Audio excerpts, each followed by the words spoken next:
अस्सलाम वालेकुम स्टूडेंट्स औज़ुबिल्लाहि मिनश शैतानिर रजीम बिस्मिल्लाहिर्रहमानिर्रहीम वबिशवाली सदरी वयस्सिरली अमरी वहलुल उक़दतम मिन लिसानी यफ़क़हू क़ौली वबिज़्निल इल्मा। अच्छा जी, आज का सेशन बड़ा इंपॉर्टेंट है जी, जिसे आपको पता है अभी कुछ दिनों में इंशाल्लाह जो है एक खैर एक न्यूज़ आएगी कंफर्म, ठीक है। मतलब नोटिफिकेशन न्यूज़ तो खैर पहले से चल रही है, नोटिफिकेशन आने वाला है कि शायद ओपन बुक पॉलिसी जो है वो आईकैप की खत्म होने जा रही है।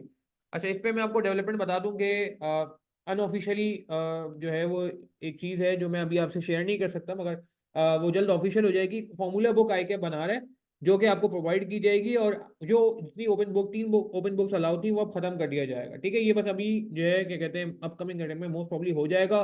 जो लोग अभी लाइव में मेरे साथ मौजूद हैं, अभी नहीं हुआ हुआ, मगर हो सकता है कोई एग्जाम से पहले ये वीडियो देख रहा हो तो उस वक्त तक ये शायद नोटिफिकेशन भी आ चुका हो आईकैप की तरफ से कि जी अब ओपन बुक खत्म हो गया है। फॉर्मूला बुक मैंने खुद भी एक टीचर के थ्रू मेरे पास आई थी रिव्यू करने के लिए, तो मैंने भी रिव्यू की है, कुछ उसमें ऑब्जर्वेशन है हमारी, तो वो इंशाल्लाह जो है ना क्या कहते हैं मुझे उम्मीद है कि आईकैप उसको कंसिडर करेगा। बट येस, आई थिंक बहुत कुवी इम्कान है, बहुत ज़्यादा प्रोमिनेंट चांसेस हैं कि ओपन बुक खत्म हो जाएगा। अच्छा, अब इससे फ़र्क क्या पड़ा?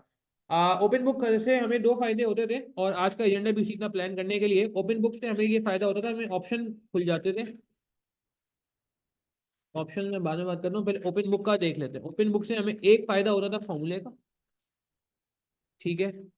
दूसरा फायदा होता था हमारे थ्योरी का, और एक और फायदा भी होता था, फॉर्मेट का भी फायदा हो जाता था। जैसे हमारी बुक में भी काफी फॉर्मेट थे, कैश फ्लो वगैरह के।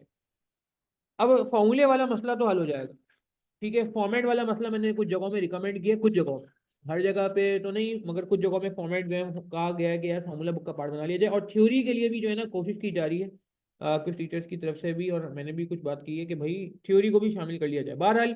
बट अगर थ्योरी शामिल भी होगी तो आप भी अंदाजा लगा सकते हैं कि फॉर्मूला बुक के अंदर थ्योरी कितनी आ जाएगी, बहुत ज़्यादा थ्योरी नहीं आ सकेगी। अच्छा, ये मैंने आपके सामने एक एनालिसिस रखा है। अल्हम्दुलिल्लाह हमारी जो अपनी किताब थी एस टी एकेडमी की, इसमें जो थ्योरी थी ना, आप देखें ये सिर्फ 6 पेज का डॉक्यूमेंट है। इसमें लास्ट अटेम्प्ट में एक स्टूडेंट ने बड़ा अच्छा सा बनाया कि कौन कौन सा टॉपिक, कौन कौन से पेज नंबर है मौजूद है हमारी बुक में, ठीक है। आईकेप की बुक तो थी जबरदस्त थ्योरी के लिए, मगर हमारी बुक में क्या क्या था कि सारा इसमें आ रहा है, ठीक है जी। अब प्रॉब्लम क्या हो गया? प्रॉब्लम ये हो गया है कि ये जितना भी एरिया था जो बड़ा जबरदस्त तरीके से फॉरेक्स की थ्योरी, फॉरेन इन्वेस्टर बिजल की थ्योरी, ठीक है, जितनी भी थ्योरी, इन्वेस्टर बिजल की थ्योरी, मर्जर इक्वेशन की थ्योरी, लीजो बोरो की थ्योरी, MILR की थ्योरी, डिविडेंड थ्योरी पूरा टॉपिक है, अदर कॉन्सेप्ट्स की थ्योरी, ठीक है, portfolio theory, sources of finance, ये जितना भी एरिया ये आप देख रहे हैं, ये सारा का सारा एरिया जो अल्हम्दुलिल्लाह किताब में मौजूद था। और इसीलिए थ्योरी के सवाल जब आते थे तो लोगों को टेंशन नहीं होती थी। अच्छा, थ्योरी पेपर में कितने कितने मार्क्स की आती वो भी मैं दिखाऊंगा आपको, ठीक है ना। पेपर में कितने कितने मार्क्स की थ्योरी आती है ये भी मैं आपको दिखा देता हूँ। ये देखें, मैंने पूरा एक एनालिसिस बनाया हुआ है इसका कि पेपर में थ्योरी अगर आप देखें 2015 से देखें तो 28 मार्क, 13 मार्क, ये आपको आगे एक वीडियो आएगा उसमें जो है ना क्या कहते हैं सीरीज ऑफ वीडियोस में आपको पूरा बताया जाएगा। विंटर बाइक में 40 मार्क की, समर 23 और विंटर 23 भी इंशाल्लाह अपडेटेड हैंडआउट में कुछ दिनों में शेयर कर दूंगा आपसे, ठीक है। विंटर 23 और समर 23 का मैं समझता हूँ इसमें अपडेट होना चाहिए। तो कहने का मतलब है 40 मार्क, 34 मार्क, तो 30 मार्क की ऑलमोस्ट जो है ना 30-40 मार्क की थ्योरी जो है ऑलमोस्ट चल रही है। कभी 12 मार्क की भी आती है, कभी 36 मार्क की भी आती है थ्योरी, आप देख रहे हैं। तो कहने का मतलब थ्योरी का बड़ा रोल है, तो थ्योरी को हम डिसरिगार्ड नहीं कर सकते। तो theory one of the reason भी है पेपर में पास ना होने का, क्योंकि एग्जामिनर कमेंट आप पढ़ेंगे तो ये कहता है कि भाई बच्चों की पुअर परफॉर्मेंस है थ्योरी में। अच्छा, अब एक तरफ तो थ्योरी में वैसी खराब परफॉर्मेंस थी, दूसरी तरफ सोने पे सुहागा जिसे कहा जाता है उर्दू में, कि हुआ क्या जी, थ्योरी का जो रास्ता था वो भी बंद हो गया, जो थ्योरी के लिए ओपन बुक की फैसिलिटी थी वो भी खत्म हो गई। तो अब यहाँ पे एक तो ये चांस है कि शायद कुछ थ्योरी थोड़ी बहुत फार्मूला बुक का पार्ट बन जाए, मगर फिलहाल इसका कुछ कुछ कह नहीं सकते जब तक ऑफिशियल बुक नहीं आ जाती। हो सकता है ऑफिशियल बुक जब आप वीडियो देख रहे हो आ चुकी हो, जो लोग रिकॉर्डिंग देख रहे होंगे, ठीक है, तो एक अलग बात है। बट हमें ऐसा प्लान करना है, हमें ऐसा प्लान करना है कि अगर लेट से थ्योरी बिल्कुल भी नहीं है तो क्या होगा, थोड़ी बहुत थ्योरी आ गई तो ठीक है, दैट्स गुड। बट अगर बिल्कुल भी थ्योरी फॉर्मूला बुक में नहीं है, जो कि अभी जो इनिशियल फॉर्मूला बुक आई के अपने टीचर्स के रिव्यू के लिए शेयर की थी उसमें तो नहीं थी, ठीक है, तो फिर हमें कैसे तैयारी करनी चाहिए, ये इसका एजेंडा है। अच्छा, एक चीज मैं और क्लियर कर दूं कि ACCA के दो पेपर्स, ठीक है, F9 जिसे हम FM कहते हैं, और P4 जिसे हम AFM कहते हैं।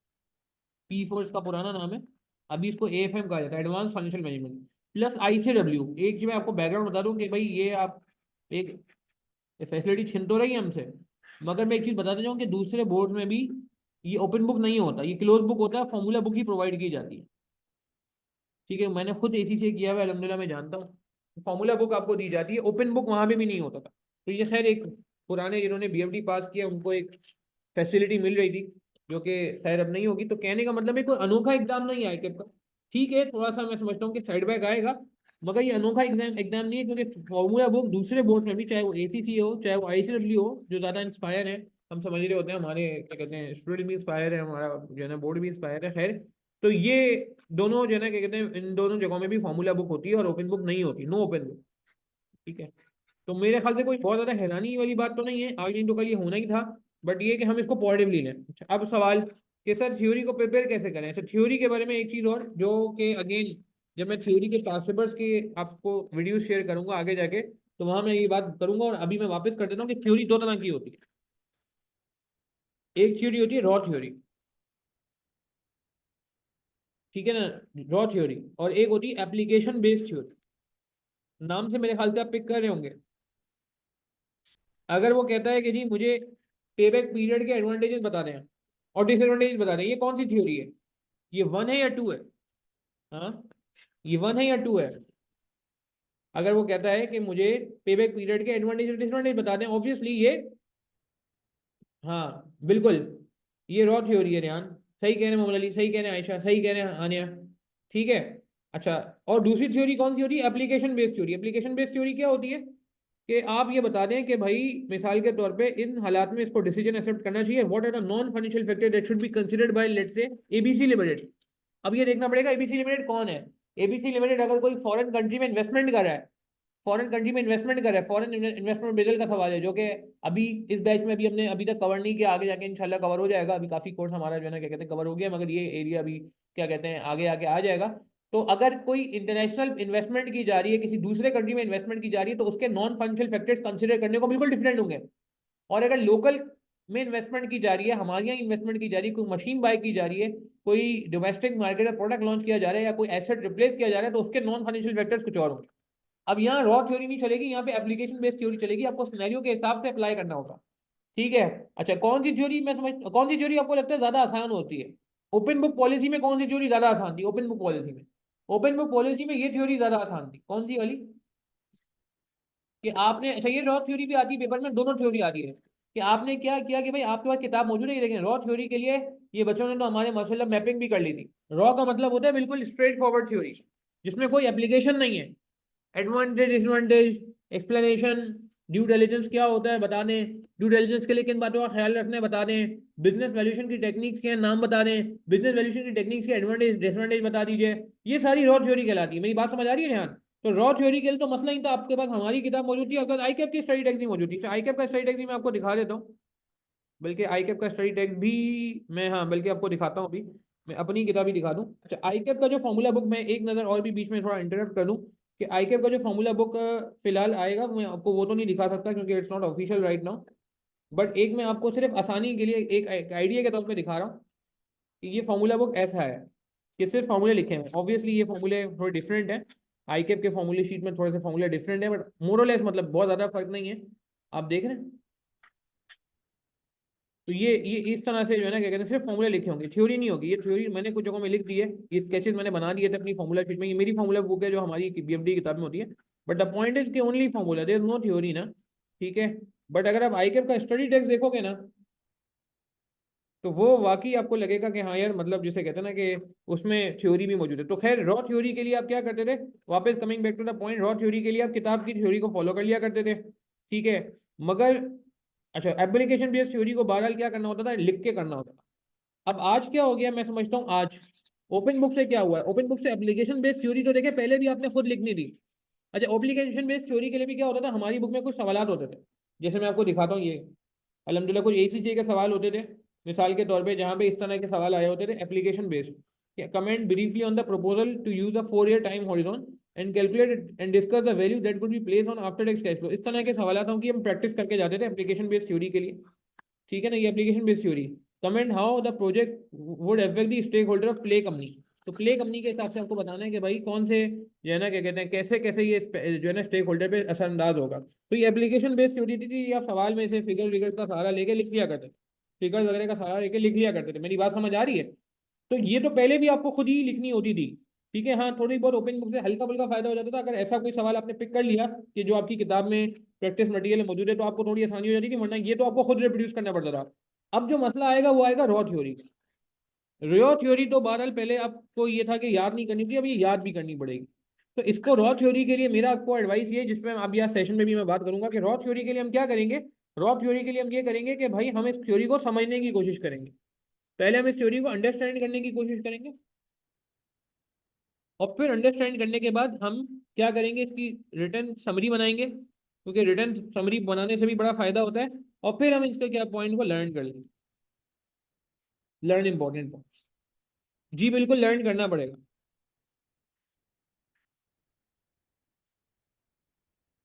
मेरी बात समझ आ रही है? लर्न करना पड़ेगा, याद करना पड़ेगा। बिल्कुल जी। मगर डायरेक्ट लर्निंग पे नहीं जाइएगा। ये कोई बीएमएस का पेपर, एसपीएम का पेपर नहीं बनने जा रहा है, या लॉ का पेपर नहीं बनने जा रहा। पहले अंडरस्टैंड करें कि समरी बनाएं, अपनी समरी बनाएं, रिटर्न समरी बनाएं, और फिर इंपॉर्टेंट पॉइंट को याद कर लें। समरी भले आप वर्ड में बना लें, आई डोंट माइंड, रजिस्टर बनाएं तो ज़्यादा बेहतर है, क्योंकि मैं समझता हूँ रजिस्टर की अपनी एक इंपॉर्टेंस है। तो ये एक जो है ना, क्या कहते हैं, ओपन बुक के चेंज होने से ये काम आपको करना होगा। रॉ थ्योरी का जो बेनिफिट था, जो कि मैं आगे के लेक्चर में बात करूंगा, कि वो हमें वहां से कॉपी करके मिल जाया करता था, वो अब नहीं मिल सकेगा unfortunately. But yes, I think application based theory. अच्छा, एक और चीज, एप्लीकेशन बेस्ड थ्योरी को क्या करना है, इसकी करनी है रिटर्न प्रैक्टिस। अच्छा, एक ना मसला है थ्योरी के साथ। थ्योरी का एक मसला ये है कि थ्योरी के साथ मैं अक्सर एक वर्ड यूज करता हूँ, जो कि मैं आगे के सेशन में भी यूज करूंगा, जब थ्योरी के सेशन होंगे आपके, कि अच्छा, समरी बुक, रेहान ये आपने बहुत सी बात की, ये मैं थोड़ी देर में डिस्क्लोज करता हूँ इस बारे में, कि हम ना थ्योरी के साथ करते हैं सौतेला सलूक। थ्योरी के पेपर्स के साथ तो करते ही करते हैं, मगर अगर कोई कैलकुलेशन वाले पेपर के अंदर भी जो है ना कोई थ्योरी का एलिमेंट आ जाए, तो हम इसके साथ क्या करते हैं, सौतेला सलूक करते हैं। सौतेला का मतलब समझते हैं ना? ठीक है, बहुत ही खराब सलूक करते हैं, जैसे सौतेले बंदे के साथ होता है ना, अल्लाह माफ करे, वैसा सलूक करते हैं।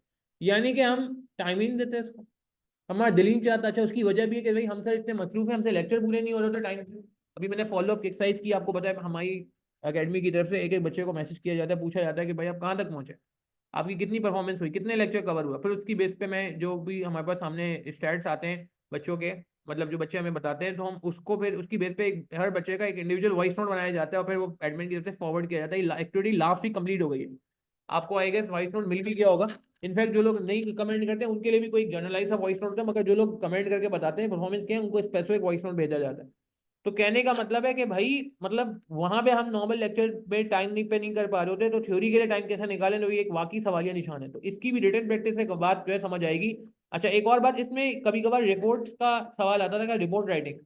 तो रिपोर्ट के फॉर्मेट बहरहाल हमें ओपन बुक से मिल जाते थे, तो हमें फॉर्मेट भी थोड़े याद करने हैं। तो इसकी रिटन प्रैक्टिस भी करनी होगी, और learn formats as well, learn formats for memo and report, जो कि इतने मुश्किल नहीं होते।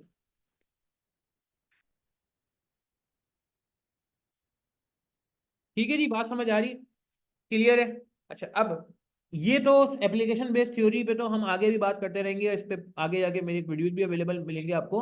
रॉ थ्योरी के बारे में बात कर लेते हैं। रॉ थ्योरी के लिए मैं एक काम ये करना चाह रहा हूँ, कि कोशिश ये की जा रही है रॉ थ्योरी के लिए।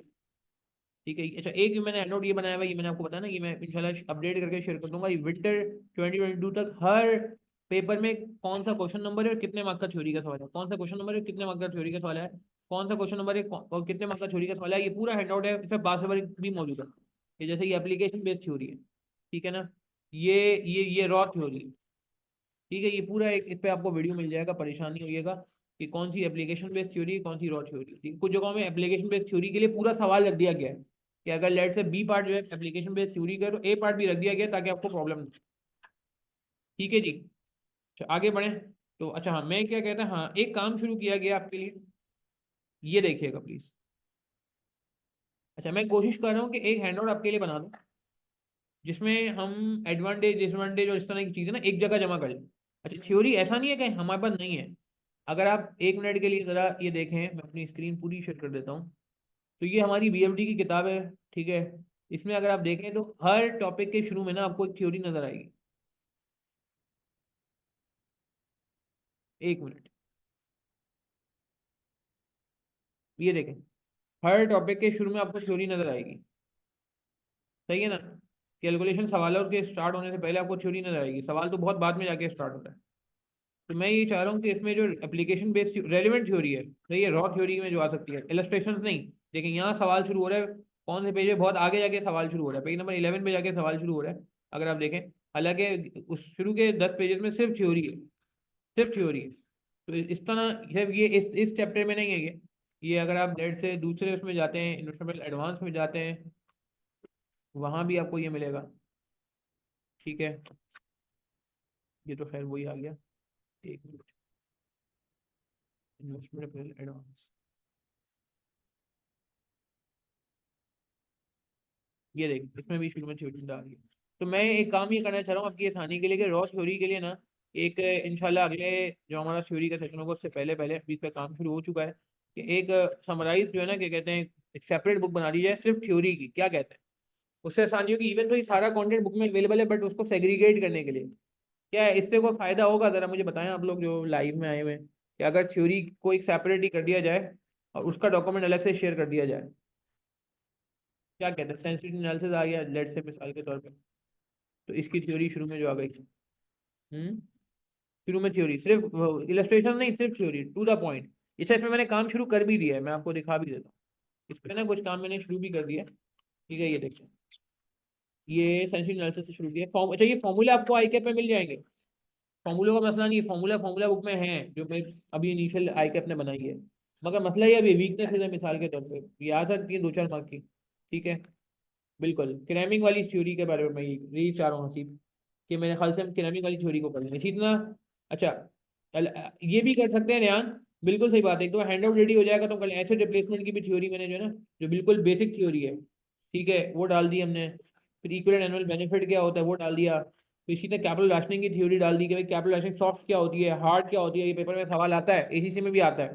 सॉफ्ट कैपिटल राशनिंग के पॉइंट डाल दिया, हार्ड कैपिटल राशनिंग जो कि एक्सटर्नल फैक्टर से होती है वो डाल दिया। फिर रिलैक्सेशन कैपिटल कॉन्स्टेंट, कैसे कैपिटल की कॉन्स्टेंट को कैसे रिलैक्स किया जाता है, क्या क्या तरीकेकार होते हैं, क्या किया जाता है, जॉइंट वेंचर किया जाता है, पार्टनरिंग की जाती है, फ्रेंचाइजिंग की जाती है, ठीक है ना, ऑल्टरनेट सोर्स ऑफ कैपिटल देखा जाता है। तो इस तरह का ना मैं चाह रहा हूँ कि जो बिल्कुल रेलिवेंट, अब आप देखें ये छोटा लग रहा है, अब मैं आपको अपनी किताब दिखा रहा हूँ तो किताब में लग रहा है कि बहुत सारी थ्योरी है। अगर आप देखें यहाँ पे क्या लग रहा है, बहुत सारी थ्योरी है। ठीक है, एक मिनट, ये बहुत ज्यादा ओपन हो गया। ठीक है, कि थ्योरी थ्योरी आ जाएगी। ठीक है, तो ऐसा नहीं है, ऐसा नहीं है।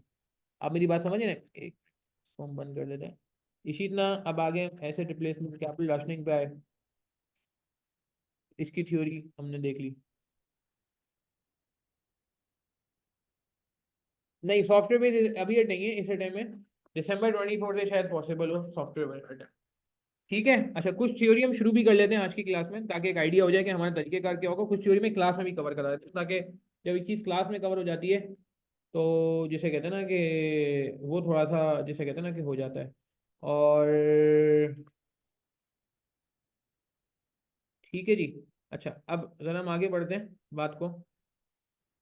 रिपोर्ट तो रिपोर्ट्स तो वो अब रास्ते में आएंगी ना, जब आई को सवाल करते हुए तो उसको उस वक्त देख लेंगे। ठीक है, इसी तरह आप आगे जाए। अच्छा, एक और चीज़, जैसे कुछ तो है ही टॉपिक थ्योरी के, उनमें बड़ी आसानी हो जाती थी। जैसे मिसाल के तौर कैपिटल स्ट्रक्चर थ्योरी, ये पूरा इसमें मेजॉरिटी थ्योरी है अगर आप देखेंगे ना। ये देखें स्केचेज हैं, तो अब मेरे ख्याल से आई थिंक ये थ्योरियाँ ऐसी हैं जो पेपर में लोग बड़ा मिस करेंगे। तो पेपर से पहले अगर आपने लेट से पेपर से एक दिन पहले भी क्रैम मतलब घुमा ली, क्रैमिंग तो पहले करनी पड़ेगी बट एक दफ़ा आपने ये हैंड आउट भी घुमाइए ना, डायग्राम वगैरह, पैकिंग ऑर्डर थ्योरी क्या होती है, ठीक है, एसिमेट्रिक एजम्पशन क्या होती है, स्टेप्स क्या होते हैं, ये फॉर्मूले तो खैर हमारा देखा वाला फॉर्मूला है।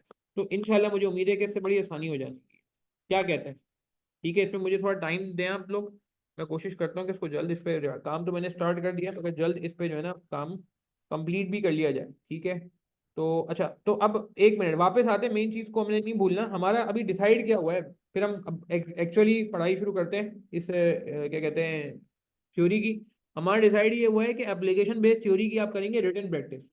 अच्छा, रिटन प्रैक्टिस करने का तरीका का भी समझ लें, जो मैंने एसपीएम के स्टूडेंट को भी समझाया है, और अल्लाह का शुक्र है जो लोग हमारी ये बात मानते हैं ना एसपीएम CFAP 3 में, तो उनको CFAP 3 में बड़ी आसानी होती है, और वो काम आप BFD में भी करिए। ठीक है, सुनिएगा क्या मैं कहना चाह रहा हूँ। जो एप्लीकेशन बेस्ड थ्योरी ना, इसकी रिटन प्रैक्टिस कैसे की जानी चाहिए, देखें सुनिएगा। फर्स्ट ऑफ ऑल स्टेप 1 होना चाहिए, राइट डाउन कंप्लीट आंसर। क्या मतलब हुआ? Complete answer in written manner. Software पे प्रैक्टिस अभी नहीं करनी है, जो लोग जिन लोग की आगे अटेम्प्ट है वो सॉफ्टवेयर पे प्रैक्टिस करेंगे, सॉफ्टवेयर पे लिख लें। मगर कंप्लीट मैनर का मतलब है कि नॉट जस्ट ओरल सोल्यूशन और बुलेट पॉइंट्स। बुलेट पॉइंट की फॉर्म में नहीं, मैं कह रहा आपसे। ये नहीं कि ओरली हमने कर लिया या बुलेट बना लिया, 2-4 वर्ड लिख लिया हर हर पॉइंट के, नहीं। नहीं, ये नहीं, ये नहीं। पूरा पूरा, जिसे कहते हैं ना कंप्लीट, का मतलब होता है कंप्लीट। अच्छा, फिर उसके बाद क्या करें? Compare your solution, theory answer with suggested solution. जो भी सजेस्टेड सॉल्यूशन है आई कैप का या एसीसीए का, ठीक है, जिस एसीसीए का सवाल की भी हम प्रैक्टिस कर रहे होते हैं, ठीक है, उसको आप सजेस्टेड सॉल्यूशन से मैच करें, कंपेयर करें। ठीक है, ये बहुत इंपॉर्टेंट पॉइंट है थ्योरी की, जो लोग सही प्रैक्टिस करना चाहते हैं, इनफैक्ट ये आपको थ्योरी के पेपर में भी हेल्प करेगा, एसपीएम में या बाकी पेपर में भी हेल्प करेगा। और थर्ड नंबर पे फिर आप क्या करें? राइट डाउन, उसको भी राइट करें, जैसे आपने ऊपर राइट डाउन किया था, एक और डबल राइट डाउन आ रहा है, एक और डबल राइट डाउन आ रहा है, मिसिंग पॉइंट। ठीक है ना, अब जाके आपका काम कंप्लीट होगा। ये 3 काम बहुत जरूरी है करने।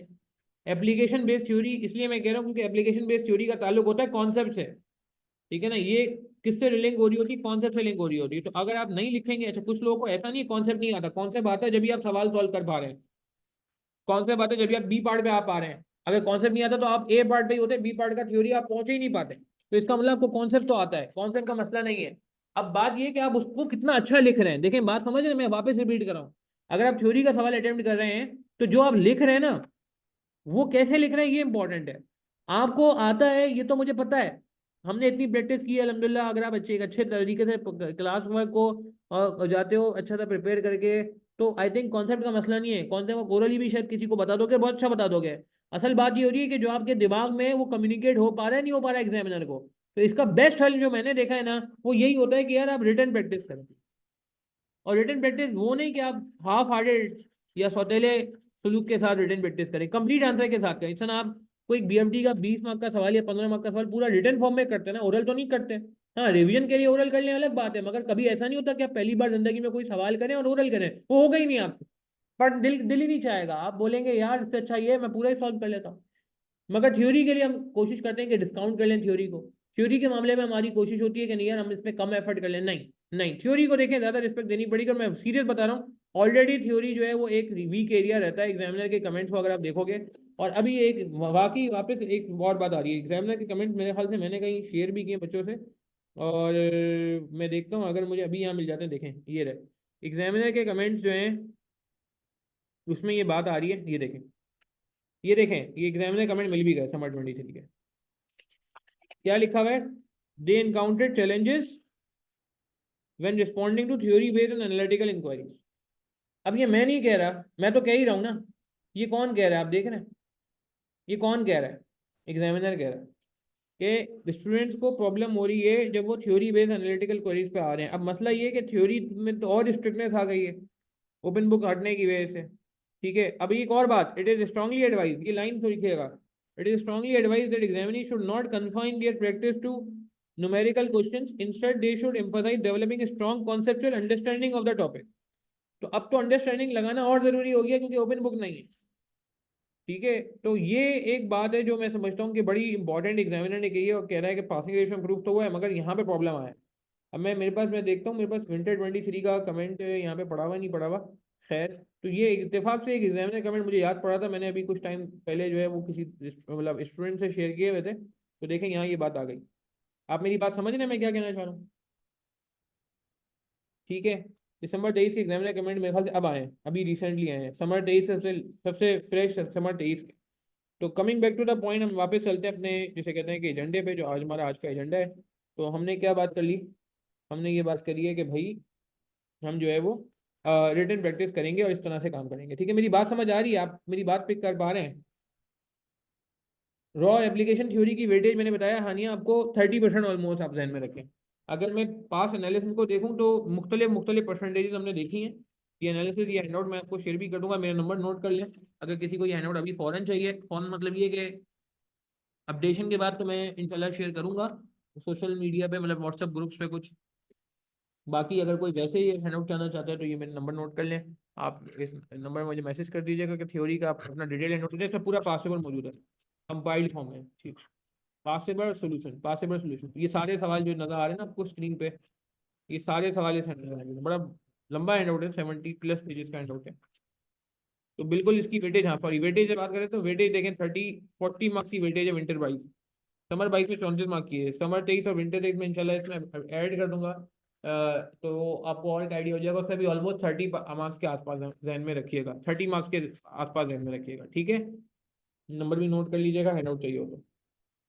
अच्छा, तो अब हम आ जाते हैं किस पे, रॉ चेस थ्योरी पे। तो हम स्टार्ट करेंगे इन्वेस्टमेंट बेसल से, ठीक है। इन्वेस्टमेंट बेसल से स्टार्ट करते हैं आज की क्लास। यहाँ पे किसी का कोई सवाल तो पूछ लें। मैं अगेन सेइंग कि यार थ्योरी को थोड़ा ज़्यादा सीरियस लीजिए, रिटन प्रैक्टिस जरूर करिए, जितना आप जो है क्वेश्चंस की रिटन प्रैक्टिस करते हैं। और ये बात मैं नहीं कह रहा, ये बात एग्जामिनर भी बोल रहा है, ठीक है।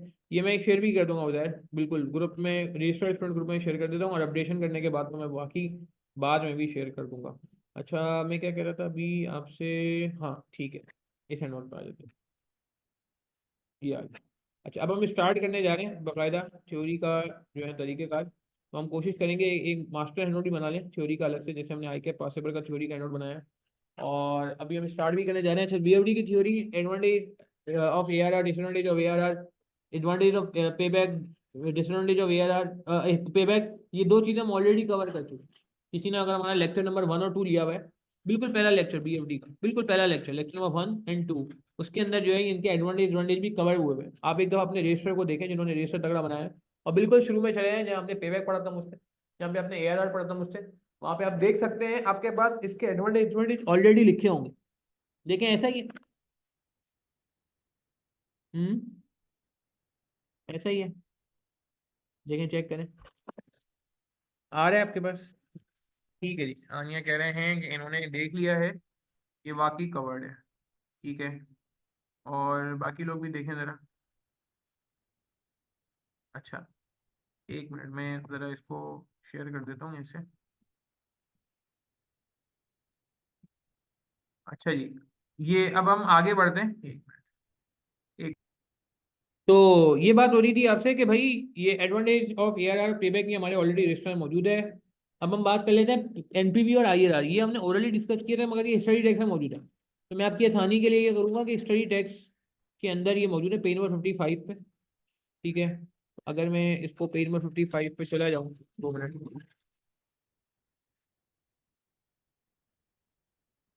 एस्टिमेटिंग आईआरआर एस्टिमेट करना है इसने, 55, 52, 53, 54, 55, ये देखें merits of NPV and IRR, ठीक है। अब ये पहले ओपन बुक होने की वजह से, अब ये मैं समझाने के लिए एनपीवी के और आईआरआर के डिसएडवांटेज और एडवांटेज पूछने का चांस बहुत कम है, मगर सिर्फ समझाने के लिए कि यार इस तरह की चीजें ना अब आपको ध्यान में रखनी पड़ेगी, मुश्किल बातें नहीं है, हम यहाँ से कवर भी कर सकते हैं। देखें क्या लिखा हुआ है कि both techniques are based on, जैसे कहते हैं डिस्काउंटेड कैश फ्लो टेक्निक्स पे, अकाउंटिंग प्रॉफिट पे बेस नहीं करते, कैश फ्लो पे बेस करते हैं, कैश फ्लो ज्यादा ऑब्जेक्टिव होता है, कैश फ्लो ज्यादा ऑब्जेक्टिव होता है, ठीक है ना।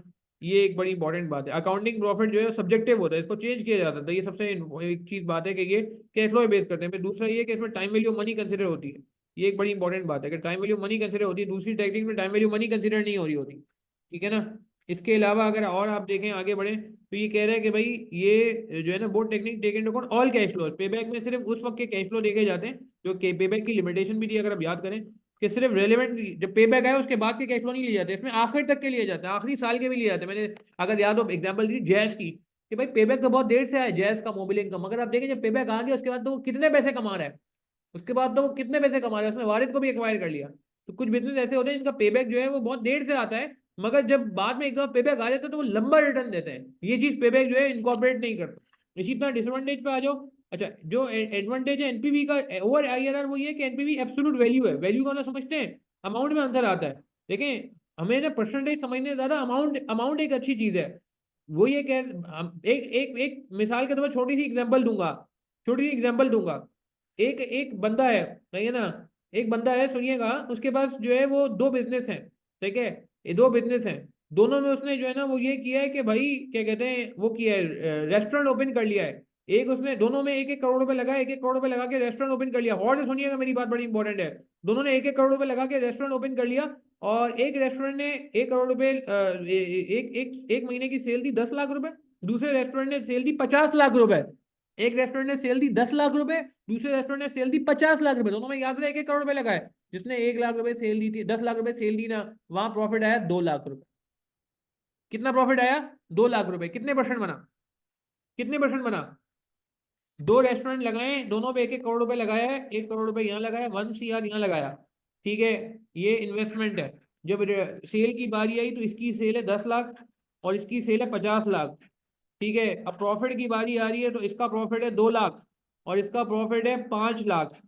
तो परसेंटेज निकालो, अगर परसेंटेज निकालो, मार्जिन निकालो, तो मार्जिन कितना आ रहा है? प्रॉफिट मार्जिन इसका आ रहा है 20%, सेल का 20%, यानी कि जो 2 रुपए की सेल, दो दो का प्रॉफिट हुआ है, 10 की सेल पे 20% प्रॉफिट है, ऐसा ही है। मगर दूसरे का प्रॉफिट कितना है? अब मुझे बताओ कौन बिजनेस अच्छा है वैसे, ए अच्छा है, बी अच्छा है? थोड़ा मैं क्विकली लिख रहा हूँ ताकि टाइम हमारा अच्छा यूटिलाइज हो जाए, क्योंकि शुरू में हमने काफी बात जो है जनरल चीजों पे कर ली। इन्वेस्टमेंट 1-1 करोड़ की हुई हुई है, सेल 10 लाख है, एक की 50 लाख है, प्रॉफिट एक का 2 लाख है, एक का 5 लाख है, प्रॉफिट मार्जिन एक का 20 है और एक का 10 है। आप लोगों से मेरी गुजारिश है, चैट के थ्रू बता दें आपको क्या लगता है कि ए बिजनेस अच्छा है या बी बिजनेस अच्छा है। तो मुझे एक बहुत इंपॉर्टेंट पॉइंट समझाना है आपको। एमजैन को लग रहा है ए अच्छा है, ठीक है। लेनोवो, आपका नाम सही क्या है वो भी बता दें, ए अच्छा है। सैयद जामीन को लग रहा है ए अच्छा है। वकास को भी लग रहा है ए अच्छा है। अच्छा, और दुआ को लग रहा है ए अच्छा है, मोहम्मद जीशान को लग रहा है ए अच्छा है, असमा असलम को लग रहा है ए अच्छा है। अच्छा, अब सुनिएगा मेरी बात। कायनात को लग रहा है बी अच्छा है, उजैर को लग रहा है बी अच्छा है, ये बी वाले हजरत अब आने शुरू हैं। और बाकी लोग क्या कहते हैं प्लीज, बाकी लोग माशाल्लाह काफी लोग अभी भी लाइव में मौजूद हैं, माशाल्लाह, दैट्स ग्रेट, दैट्स ग्रेट। और लोग भी बताएं ए अच्छा है, बी अच्छा है। अभी तक ए का पलड़ा भारी है, अचानक बी वाले लोग आने लग गए। आयशा ने बोल दिया बी। अच्छा, और किन्होंने वोट नहीं डाला जी? ट्विस्ट होगा, अभी देखते हैं ट्विस्ट कहाँ होता है। ए वालों के लिए ट्विस्ट होता है, बी वालों के लिए ट्विस्ट होता है। अच्छा, अब एक बड़ी इंपॉर्टेंट बात है, मुझे बताएं इन्वेस्टमेंट कितनी हुई है दोनों केस में? दोनों केस में इन्वेस्टमेंट कितनी हुई है? 1-1 करोड़ रुपए। ठीक है, अब आप मुझे बताएं कि शेयर होल्डर को ज्यादा, अगर आप इन्वेस्टर हैं तो आपको ज्यादा फायदा कहाँ हुआ है? ज्यादा फायदा भाई दोनों जगह पैसे तो सेम लगा है। इन्वेस्टर इन्वेस्टर को क्या चाहिए? इन्वेस्टर क्या सोच के पैसा लगाता है? इन्वेस्टर क्या सोच के पैसा लगाता है? इन्वेस्टर ये सोच के पैसा लगाता है कि मुझे रिटर्न कितना मिलेगा। मेरे पैसे की अपॉर्चुनिटी कॉस्ट है भाई। ओ भाई, मेरे पैसे की अपॉर्चुनिटी कॉस्ट है, हाँ। तो मेरे पैसे पे मुझे रिटर्न कितना मिला? हाँ, तो उसमें अगर वो पैसे पे रिटर्न देके तो भाई कहाँ रिटर्न ज्यादा मिल रहा है? रिटर्न की बात की जाए एब्सोल्यूट टर्म में, परसेंटेज टर्म में नहीं, एब्सोल्यूट टर्म में रिटर्न कहाँ ज्यादा मिल रहा है? लगे तो यहाँ भी 1 करोड़ है, यहाँ भी 1 करोड़ है, ये 1 करोड़ पे 2 लाख रुपए दे रहा है, वो 1 करोड़ पे 5 लाख रुपए दे रहा है। तो मैं बीइंग एन इन्वेस्टर ज्यादा इंक्लाइंड किस पे होऊंगा कि यार जब मैं ऐसा कोई रेस्टोरेंट लगाऊं जो बी के मॉडल पे हो। मेरी बात समझ आ रही है? हाँ, अगर इन्वेस्टमेंट भी यहाँ पे लेट से 5 टाइम्स कम होती तो बात समझ आती, मगर अगर ये इन्वेस्टमेंट सेम ले रहा है, इन्वेस्टर तो अल्टीमेटली प्रॉफिट जानता है। इन्वेस्टर कहता है महंगा बेचो, सस्ता बेचो, ना बेचो, कम बेचो, मुझे नहीं पता, मुझे मेरा रिटर्न चाहिए, मैं अपना रिटर्न मांगता हूँ भाई। मेरी बात समझ आ रही है? वो कह रहा है कि ये पैसा मैं स्टॉक मार्केट में लगा सकता था, ये पैसा मैं जो है किसी और बिजनेस में लगा सकता था, मैंने आपके बिजनेस में लगा दिया, रेस्टोरेंट के बिजनेस में लगा दिया, मुझे रिटर्न तो दो। तो मेरी बात समझ आ रही है? क्या नाम है, मोहम्मद ईशान? हाँ, एनपीवी तो कंपेयर करेंगे, बिल्कुल कंपेयर करेंगे। अब मैं एनपीवी पे ले जाना चाह रहा हूँ। हाँ, आपको समझ आ रहा है? ये वकास, सैयद जमीन, लेनोवो, एमजैन, हाँ, ये बात समझ आई? अच्छा, आप परसेंटेज वाइज देखें तो कौन अच्छा है? परसेंटेज वाइज देखें तो बी अच्छा है। बट अगर रुपीज वाइज देखें तो कौन अच्छा है?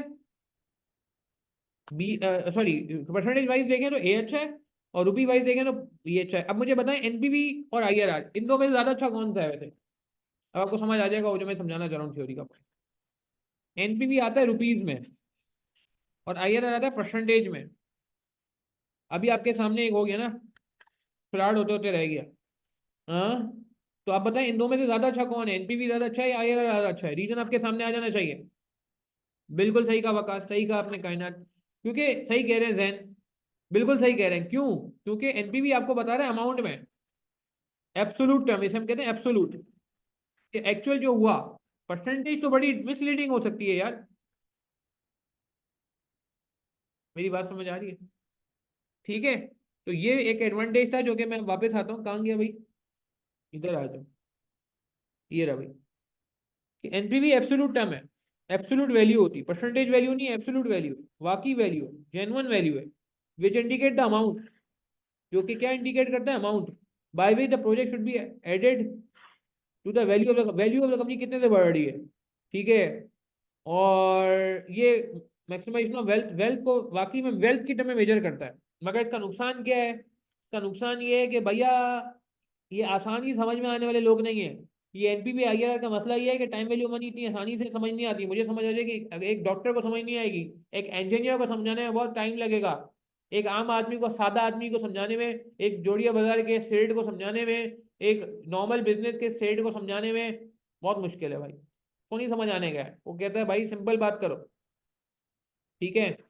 इंटेलिजेंट होना चाहिए, एजुकेटेड होना चाहिए, जो कि आप माशाल्लाह हैं, लेकिन अंडररेट नहीं किया करें अपने आप को। देखें, आपको किताब बोलिए कि आप इंटेलिजेंट है, आपको ये बातें समझ आ रही है, टाइम वैल्यू मनी, कि आप इंटेलिजेंट है, मजाक नहीं कर रहा हूँ मैं, हंसे हंसने नहीं भाई, ये आपकी तारीफ की जा रही है। एजुकेटेड होना जरूरी है जी, एजुकेटेड लोगों को समझ आती है बातें। तो मुबारक हो आपको, एजुकेटेड कहा जा रहा है जी, माशाल्लाह बाकी एजुकेटेड हैं जी, स्किलफुल हैं। और मैं सीरियस बता रहा हूँ, जो लोग सीए कर रहे हैं यार, ये लोग वाकई स्पेशल होते हैं। देखें, हम लोग सीए कर रहे हैं, हम लोग बड़े स्पेशल हैं। मैं सीरियस बता रहा हूँ, अपने खानदान में देखें, अपने दोस्त अहबाब में देखें, कितने लोगों के जो सीए का नाम सुनते ही डरते हैं, कांपेंगे, बोलेंगे नहीं यार सीए नहीं होता, आप पता नहीं कैसे कर रहे हो। ऐसा होता ही नहीं होता। ऐसी जनरल बात करो मोटिवेशन के लिए आपकी, क्योंकि जाहिर सी होती है नेगेटिव बातें बहुत हो रही होती हैं आसपास हमारे, तो कुछ पॉजिटिव बात भी होनी चाहिए। कभी सीरियस बताइएगा, कभी ऐसा हुआ है कि आप दोस्तों की महफिल में हो या रिश्तेदारों में हो, किसी ने आपको, वो ठीक है, वो मुझे पता है कि एक तो आपके साथ हुआ होगा कि बेटा ये बताएं सीए कब कंप्लीट हो रहा है आपका, सीए किस यूनिवर्सिटी से किया आपने, वो सवाल तो छोड़ दें, वो तो अब पुराने हो गए ना, वो तो अब आदी हो गए कि सीए कब कंप्लीट हो जाएगा, कितने साल में कंप्लीट होगा, कौन सी यूनिवर्सिटी से पढ़ रहे हैं, वो छोड़ दें। मगर बाकी कुछ ऐसे लोग भी होंगे जो आपको कहेंगे यार आप सीए कर रहे हैं, बड़ा हिम्मत वाला काम है यार, ये तो क्या कहते हैं, इतनी आसानी से लोग कर नहीं पाते, मतलब आपने हिम्मत कर ली, बड़ी बात है। और मैं सीरियस बता रहा हूँ कि आप देखें, नहीं हिम्मत कर पाते कितने लोग सीए सीए का मुझे, जैसे मैं एग्जांपल देता हूँ कि मुझे डॉक्टरी पढ़ने का जो है ना कोई शौक ही नहीं था, और मुझे बहुत मुश्किल लगती है। मुझे आज भी देखता हूँ यार, जो लोग डॉक्टर बनते हैं, मुझे लगता है बहुत मेहनत, एक्स्ट्रा ऑर्डनरी होते हैं। इसी तरह आपको कुछ ऐसे लोग मिलेंगे जो कहेंगे कि यार जो सीए करते हैं वो एक्स्ट्रा ऑर्डनरी होते हैं। तो खैर, coming back to the point, ज्यादा लंबी बात नहीं करते, रेलेवेंट बात पे रहते हैं। इंटेलिजेंट एंड एजुकेटेड लोगों को समझ आती है जी। सेठ आदमी जिसने 5 क्लासें पढ़ी हैं और फिर वो करोड़पति आदमी बन गया है, अरबपति बन गया, इन्वेस्टर बन गया, उसको समझ नहीं आएगी। अनसर्टेनिटी होती है जी, कॉस्ट ऑफ कैपिटल निकालना आसान नहीं होता, इसका पूरा टॉपिक है वैग, क्योंकि हर बंदा अप्लाई नहीं कर पाता, ठीक है। तो ये इसके नुकसान है। ये बात समझ आ रही है कि यार ये जो कॉस्ट ऑफ कैपिटल है, ये निकालना आसान नहीं होता, इसका पूरा टॉपिक है। और अनसर्टेनिटी मतलब इतने साल, 5 साल की प्रोजेक्शन लगाना, 10 साल की प्रोजेक्शन लगाना, और बल्कि अब परपेचुइटी तक चले जाते हैं, इनफाइनाइट तक चले जाते हैं। तो ये सारी अनसर्टेन बातें हैं, ये बातें कंफर्म नहीं होती हैं। मेरी बात समझ आ रही है, ये डिसएडवांटेज है कि आपको ऐसी जगह चीज कराई जा रही है जो प्रैक्टिकली डिफरेंट हो सकती है। आपको अगले 5 साल का, 10 साल का, 20 साल का, 50 साल का एस्टिमेट कराया जा रहा है, जो कि हो सकता है एक्चुअल में हो ही नहीं। अभी आपको याद है कोविड आया था तो क्या हुआ था, अनफॉर्चुनेटली 2020 में कोविड आया, सारी फोरकास्टिंग हिल गई थी। सारे जो है, अब किसी ने अगर 10 साल की प्लानिंग की हुई है, 50 साल की प्लानिंग की हुई है, भाई वो फोरकास्ट बिल्कुल रिडेंडेंट हो गई, यूजलेस हो गई। फिर कोविड ने सिर्फ ये नहीं किया लॉकडाउन लगाया, कोविड ने पूरी इंडस्ट्री चेंज कर दी। आप देखें एजुकेशन इंडस्ट्री कितनी चेंज हो गई। ये आप कोविड से पहले आज आप क्लास में बैठे होते, फिजिकल क्लास में, संडे वाले दिन आपको घर से आना पड़ता, कराची वाले कराची में क्लास ले रहे होते, लाहौर वाले लाहौर में क्लास ले रहे होते, और जो दुबई सऊदी अरब कॉन्वेंट में बैठे हैं वो बेचारे क्लास ही नहीं ले पा रहे होते। तो कोविड ने क्या किया कि सब चीजें हिला दी ना, सब चीजें हिला दी, ठीक है। तो द पॉइंट इज कि अनसर्टेनिटी का एलिमेंट जो है ना, ये बारह रहता है, एक्यूरेसी नहीं है। आप इस पर डिसीजन मेकिंग कर लें, कल को हालात चेंज होंगे, इसकी कोई गारंटी नहीं है। सही है ना, मेरी बात समझ आ रही है। तो ये इसका डिसएडवांटेज है कि आप डिसीजन मेकिंग कर रहे हो इतनी अरबों करोड़ों रुपए की इन्वेस्टमेंट पे, उस चीज पे जो कंफर्म नहीं है, जो खुद अनसर्टन है। तो ये इसका नुकसान है, ठीक है, बात समझ आ रही है। और फिर कॉस्ट ऑफ कैपिटल का मसला अलग है, डिस्काउंट फैक्टर निकालना आसान नहीं है, कंपनी को बड़े इशू आते हैं, ठीक है। और फिर एक और मसला भी है कि बेंचमार्क नहीं है इसका कोई। देखिए प्रॉफिट का प्लस में आ रहा है, अच्छी बात है, ठीक है, नेगेटिव में आ रहा है, बुरी बात है, एनपीवी प्लस में आ रही है, अच्छी बात है, मगर और क्या बेंचमार्क। इंडस्ट्री एनालिसिस भी इतना आसानी से अवेलेबल नहीं होता, इंडस्ट्री डेटा भी अवेलेबल नहीं होता कि भाई आपकी एनपीवी 1 लाख आ रही है, कॉम्पिटिटर की अगर 2 लाख आ रही है, तो इसके अलावा आप पीछे हो। कॉम्पिटिटर की 50,000 आ रही है उसी तरह के प्रोजेक्ट में, तो आप आगे हो।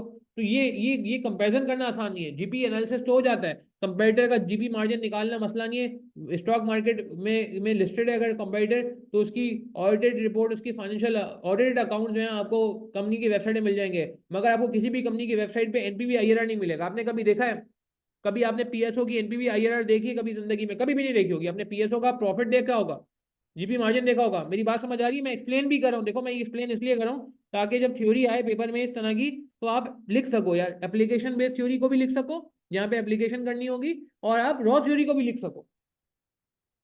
क्लियर है, बात समझ आ रही है कि आपको बेंचमार्क इतना आसानी से नहीं मिल पाता यार। बेंचमार्क मीन जिसके अगेंस्ट आप मेजर कर सको, वो आप नहीं कर सकते। आप GP margin, NP margin, interest cover, gearing, सही है, डिविडेंड कवर, ईपीएस, ये सारा काम कर सकते हो किसी को दूसरे कॉम्पिटिटर का निकाल के।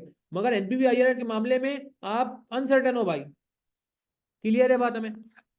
अच्छा, आईआरआर के भी इसी में इन्होंने एडवांटेज बता देंगे। आईआरआर के एडवांटेज ये है कि भाई ये आपको इजी टू अंडरस्टैंड है, परसेंटेज निकालना आसान है, परसेंटेज समझाना भी आसान है। रेट ऑफ रिटर्न, रिटर्न कोई मुझसे पूछता है सर आईआरआर क्या, मैं कहता हूँ आईआरआर के नाम पे फोकस कर लो, internal rate of return. Rate of return means कितने परसेंट रिटर्न मिल रहा है। ये एक आम आदमी को, डॉक्टर को समझाना आसान है, इंजीनियर को समझाना आसान है। ठीक है ना, सिंपल है ये। अच्छा, और एडवांटेज ये है कि does not require estimate of cost of capital. ये बात बड़ी प्यारी की। आईआरआर के लिए क्या चाहिए होता है भाई, जो हम अपने लेक्चर में बात करते हैं, आईआरआर के लिए दो चीजें चाहिए होती है, पॉजिटिव एनपीवी, नेगेटिव एनपीवी। क्या सबका आईआरआर सेम आता है? आज हम इतने सारे लाइव क्लास में बैठे हैं, मैं आपको एक डेटा दूंगा और हम सब आईआरआर निकालने की कोशिश करें, क्या हम सबका आईआरआर डेसिमल तक में सेम आएगा? मेरा सवाल का जवाब दें। ये आपको ये बात समझ आ जाएगी, ये एडवांटेज समझ आ जाएगा, बड़ा आसान एडवांटेज है। बिल्कुल एग्जैक्ट मैच करेगा, बिल्कुल एग्जैक्ट मैच करेगा। हाँ, अगर लेट से मेरा आईआरआर 8.4 आ रहा है, 8.43 आ रहा है, तो क्या सबका 8.43 आएगा? क्यों? क्यों? क्योंकि हो सकता है कि आप आईआरआर के लिए रेट लें 5 और 10, मैं रेट लूँ लेट से 5 और 20, कोई रेट ले लेट से 6 और 20, कोई रेट ले लेट से 20 और 10। अब वो अलग बात है, पॉजिटिव नेगेटिव होना चाहिए। मेरी बात समझ आ रही है? तो रेट्स चूंकि सब अलग अलग ले रहे हैं, तो इसलिए आईआरआर अलग अलग आता है। तो आईआरआर के लिए आपको अपने रैंडम रेट्स यूज करने होते हैं, कॉस्ट ऑफ कैपिटल की जरूरत नहीं है, वैक की जरूरत नहीं है, डिस्काउंट फैक्टर की जरूरत नहीं है, जो कि एनपीवी में जरूरत थी। तो ये एडवांटेज हो गया ना। मेरी बात समझ आ रही है? बिल्कुल। तो ये इसका एडवांटेज है ना कि आप कैद में नहीं है, आप बिल्कुल फ्री हैं, आपके पास कैश फ्लो होना चाहिए। कॉस्ट ऑफ कैपिटल का मसला नहीं, एनपीवी के लिए मसला ही कॉस्ट ऑफ कैपिटल भी होना चाहिए, वरना एनपीवी सही नहीं आएगी। ठीक है। डिसएडवांटेज क्या है? डिसएडवांटेज ऊपर आ गया था भाई, एब्सोल्यूट नहीं है। परसेंटेज में धोखा हो सकता है, जो कि अभी हो गया था हमारे साथ रेस्टोरेंट वाली इन्वेस्टमेंट में, कि ये देख रहे हैं कितना, ये कह रहे हैं कि धोखा 10% का मतलब 10% है। अब आप चाहे 10,000 पे 10% लगा रहे हो या 10 मिलियन पे 10% लगा रहे हो, ठीक है, वो 10% ही रहेगा। ठीक है ना। तो ये एक उन्होंने बात की है कि बात बिल्कुल सही है कि रुपीज में नहीं है ये। ठीक है, तो ये बात थ्योरी समझ आ रही है। अब आप देख रहे हो, मैं आपको ये इसलिए बता रहा हूँ बातें कि यार मैं डायरेक्ट ये नहीं कह रहा कि रट्टे लगा लो, रट्टे लगाने जाओगे नहीं रट्टा लगेगा यार, मैं आपको अभी से बता रहा हूँ, रट्टा है ही नहीं। आप पहले समझो, हर मेथड को समझो कि भाई क्या बात हो रही है, क्या बात हो रही है, समझो। और समझने के बाद मैंने क्या कहा था, मैं वापस आता हूँ, देखो मैंने क्या कहा था, तरीकाकार क्या होना चाहिए। इधर देखो, मैंने आपसे क्या रिक्वेस्ट की है भाई, मैंने आपसे रिक्वेस्ट ये की है कि आपने क्या करना है, आपने पहले अंडरस्टैंड करना है, नंबर 1। उसके बाद आपने राइट डाउन करने इंपॉर्टेंट पॉइंट, और नंबर 3 इनको लर्न करना है। तो अब आप वापस इस पे आओगे कि मैंने आपको इन पर एडवांटेज, अभी अगेन मैं ये नहीं कह रहा कि पेपर में यही एनपीवी आईआरआर ही आएगा, ये कुछ भी आ सकता है पेपर में, मगर आप मेरा पॉइंट समझ रहे हो मैं क्या कह रहा हूँ? आपको मेरी बात समझ आ रही है? चलो, यहाँ भी पेन मौजूद है हमारे पास, दैट इज ग्रेट। आप मेरा पॉइंट समझ रहे हो कि आपको, यहाँ भी पेन चल रहा है, दैट इज ग्रेट हो गया यार ये तो माशाल्लाह। तो आपको जो है वो समझना है पहले, और इसके बाद आपने क्या करना है, इसको समझने के बाद राइट डाउन करना है और फिर लर्न करना है। डायरेक्ट लर्न करने जाएंगे तो फंस जाएंगे। क्लियर है? आईआरआर का डिसएडवांटेज समझ आ गया? ठीक है, एब्सोल्यूट का मतलब समझ आ गया। एब्सोल्यूट का मतलब ये होता है भाई कि एब्सोल्यूट का मतलब ये है कि ये रुपीज टर्म में नहीं है, not an absolute term. Rupees term में नहीं, परसेंटेज में, और परसेंटेज में हमने देख लिया कि धोखा हो सकता है। अच्छा, coming back to the point, NP वो मैं एआर और बेबैक पे बात इसलिए नहीं कर रहा क्योंकि वो नॉर्मल लेक्चर में ऑलरेडी बात हुई है। अच्छा, अब ये एक सवाल है, ये देखिएगा ये सवाल, इससे पहले आप मुझे बताएंगे कमेंट के थ्रू, फिर हम आगे बढ़ेंगे। कमेंट ब्रीफली, हमारी बुक का सवाल है, क्वेश्चन नंबर 14, क्योंकि एप्लीकेशन बेस्ड सवाल था तो मैंने चाहा कि इसको भी जो है ना हम अपने थ्योरी के जर्नल में शामिल रखें। थ्योरीटिकल सवाल है। Comment briefly on the proposal to use 4 year time horizon and calculate और discuss value that could be place on after tax cash flow arising after the 4th year of operation using perpetuity approach. Assume for this part of the question only the before tax cash flow and profit tax are constant from year 5 onwards and tax allowable depreciation and working capital can be ignored। अच्छा, अब ये कह रहा है कि यार आपने 4 साल का प्रपोजल यूज फॉलो किया है, उसके लिए एक सवाल है, क्या जरूरी होता है कि प्रोजेक्ट 4 साल बाद खत्म हो जाए? एक सवाल है मेरा। हाँ जी, जवाब दे, क्या ये कहीं कंफर्म है? कि प्रोजेक्ट जो है वो खत्म हो जाए? नहीं, प्रोजेक्ट आगे भी चल सकता है ना। क्या कहते हैं?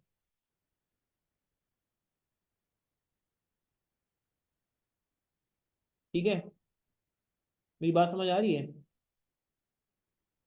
तो यही बात यहाँ पे हमने ध्यान में रखनी है कि आगे कंटिन्यू हो सकता है, जरूरी देखें अगर कोई ऐसा है लेट्स से प्रोजेक्ट जो आपको नजर आ रहा है, जैसे रेस्टोरेंट है, अब जरूरी नहीं है रेस्टोरेंट 4 साल बाद बंद होना, या रेस्टोरेंट ऐसा है कि चलता है भाई, आप देखें कितने रेस्टोरेंट है पुराने पुराने के।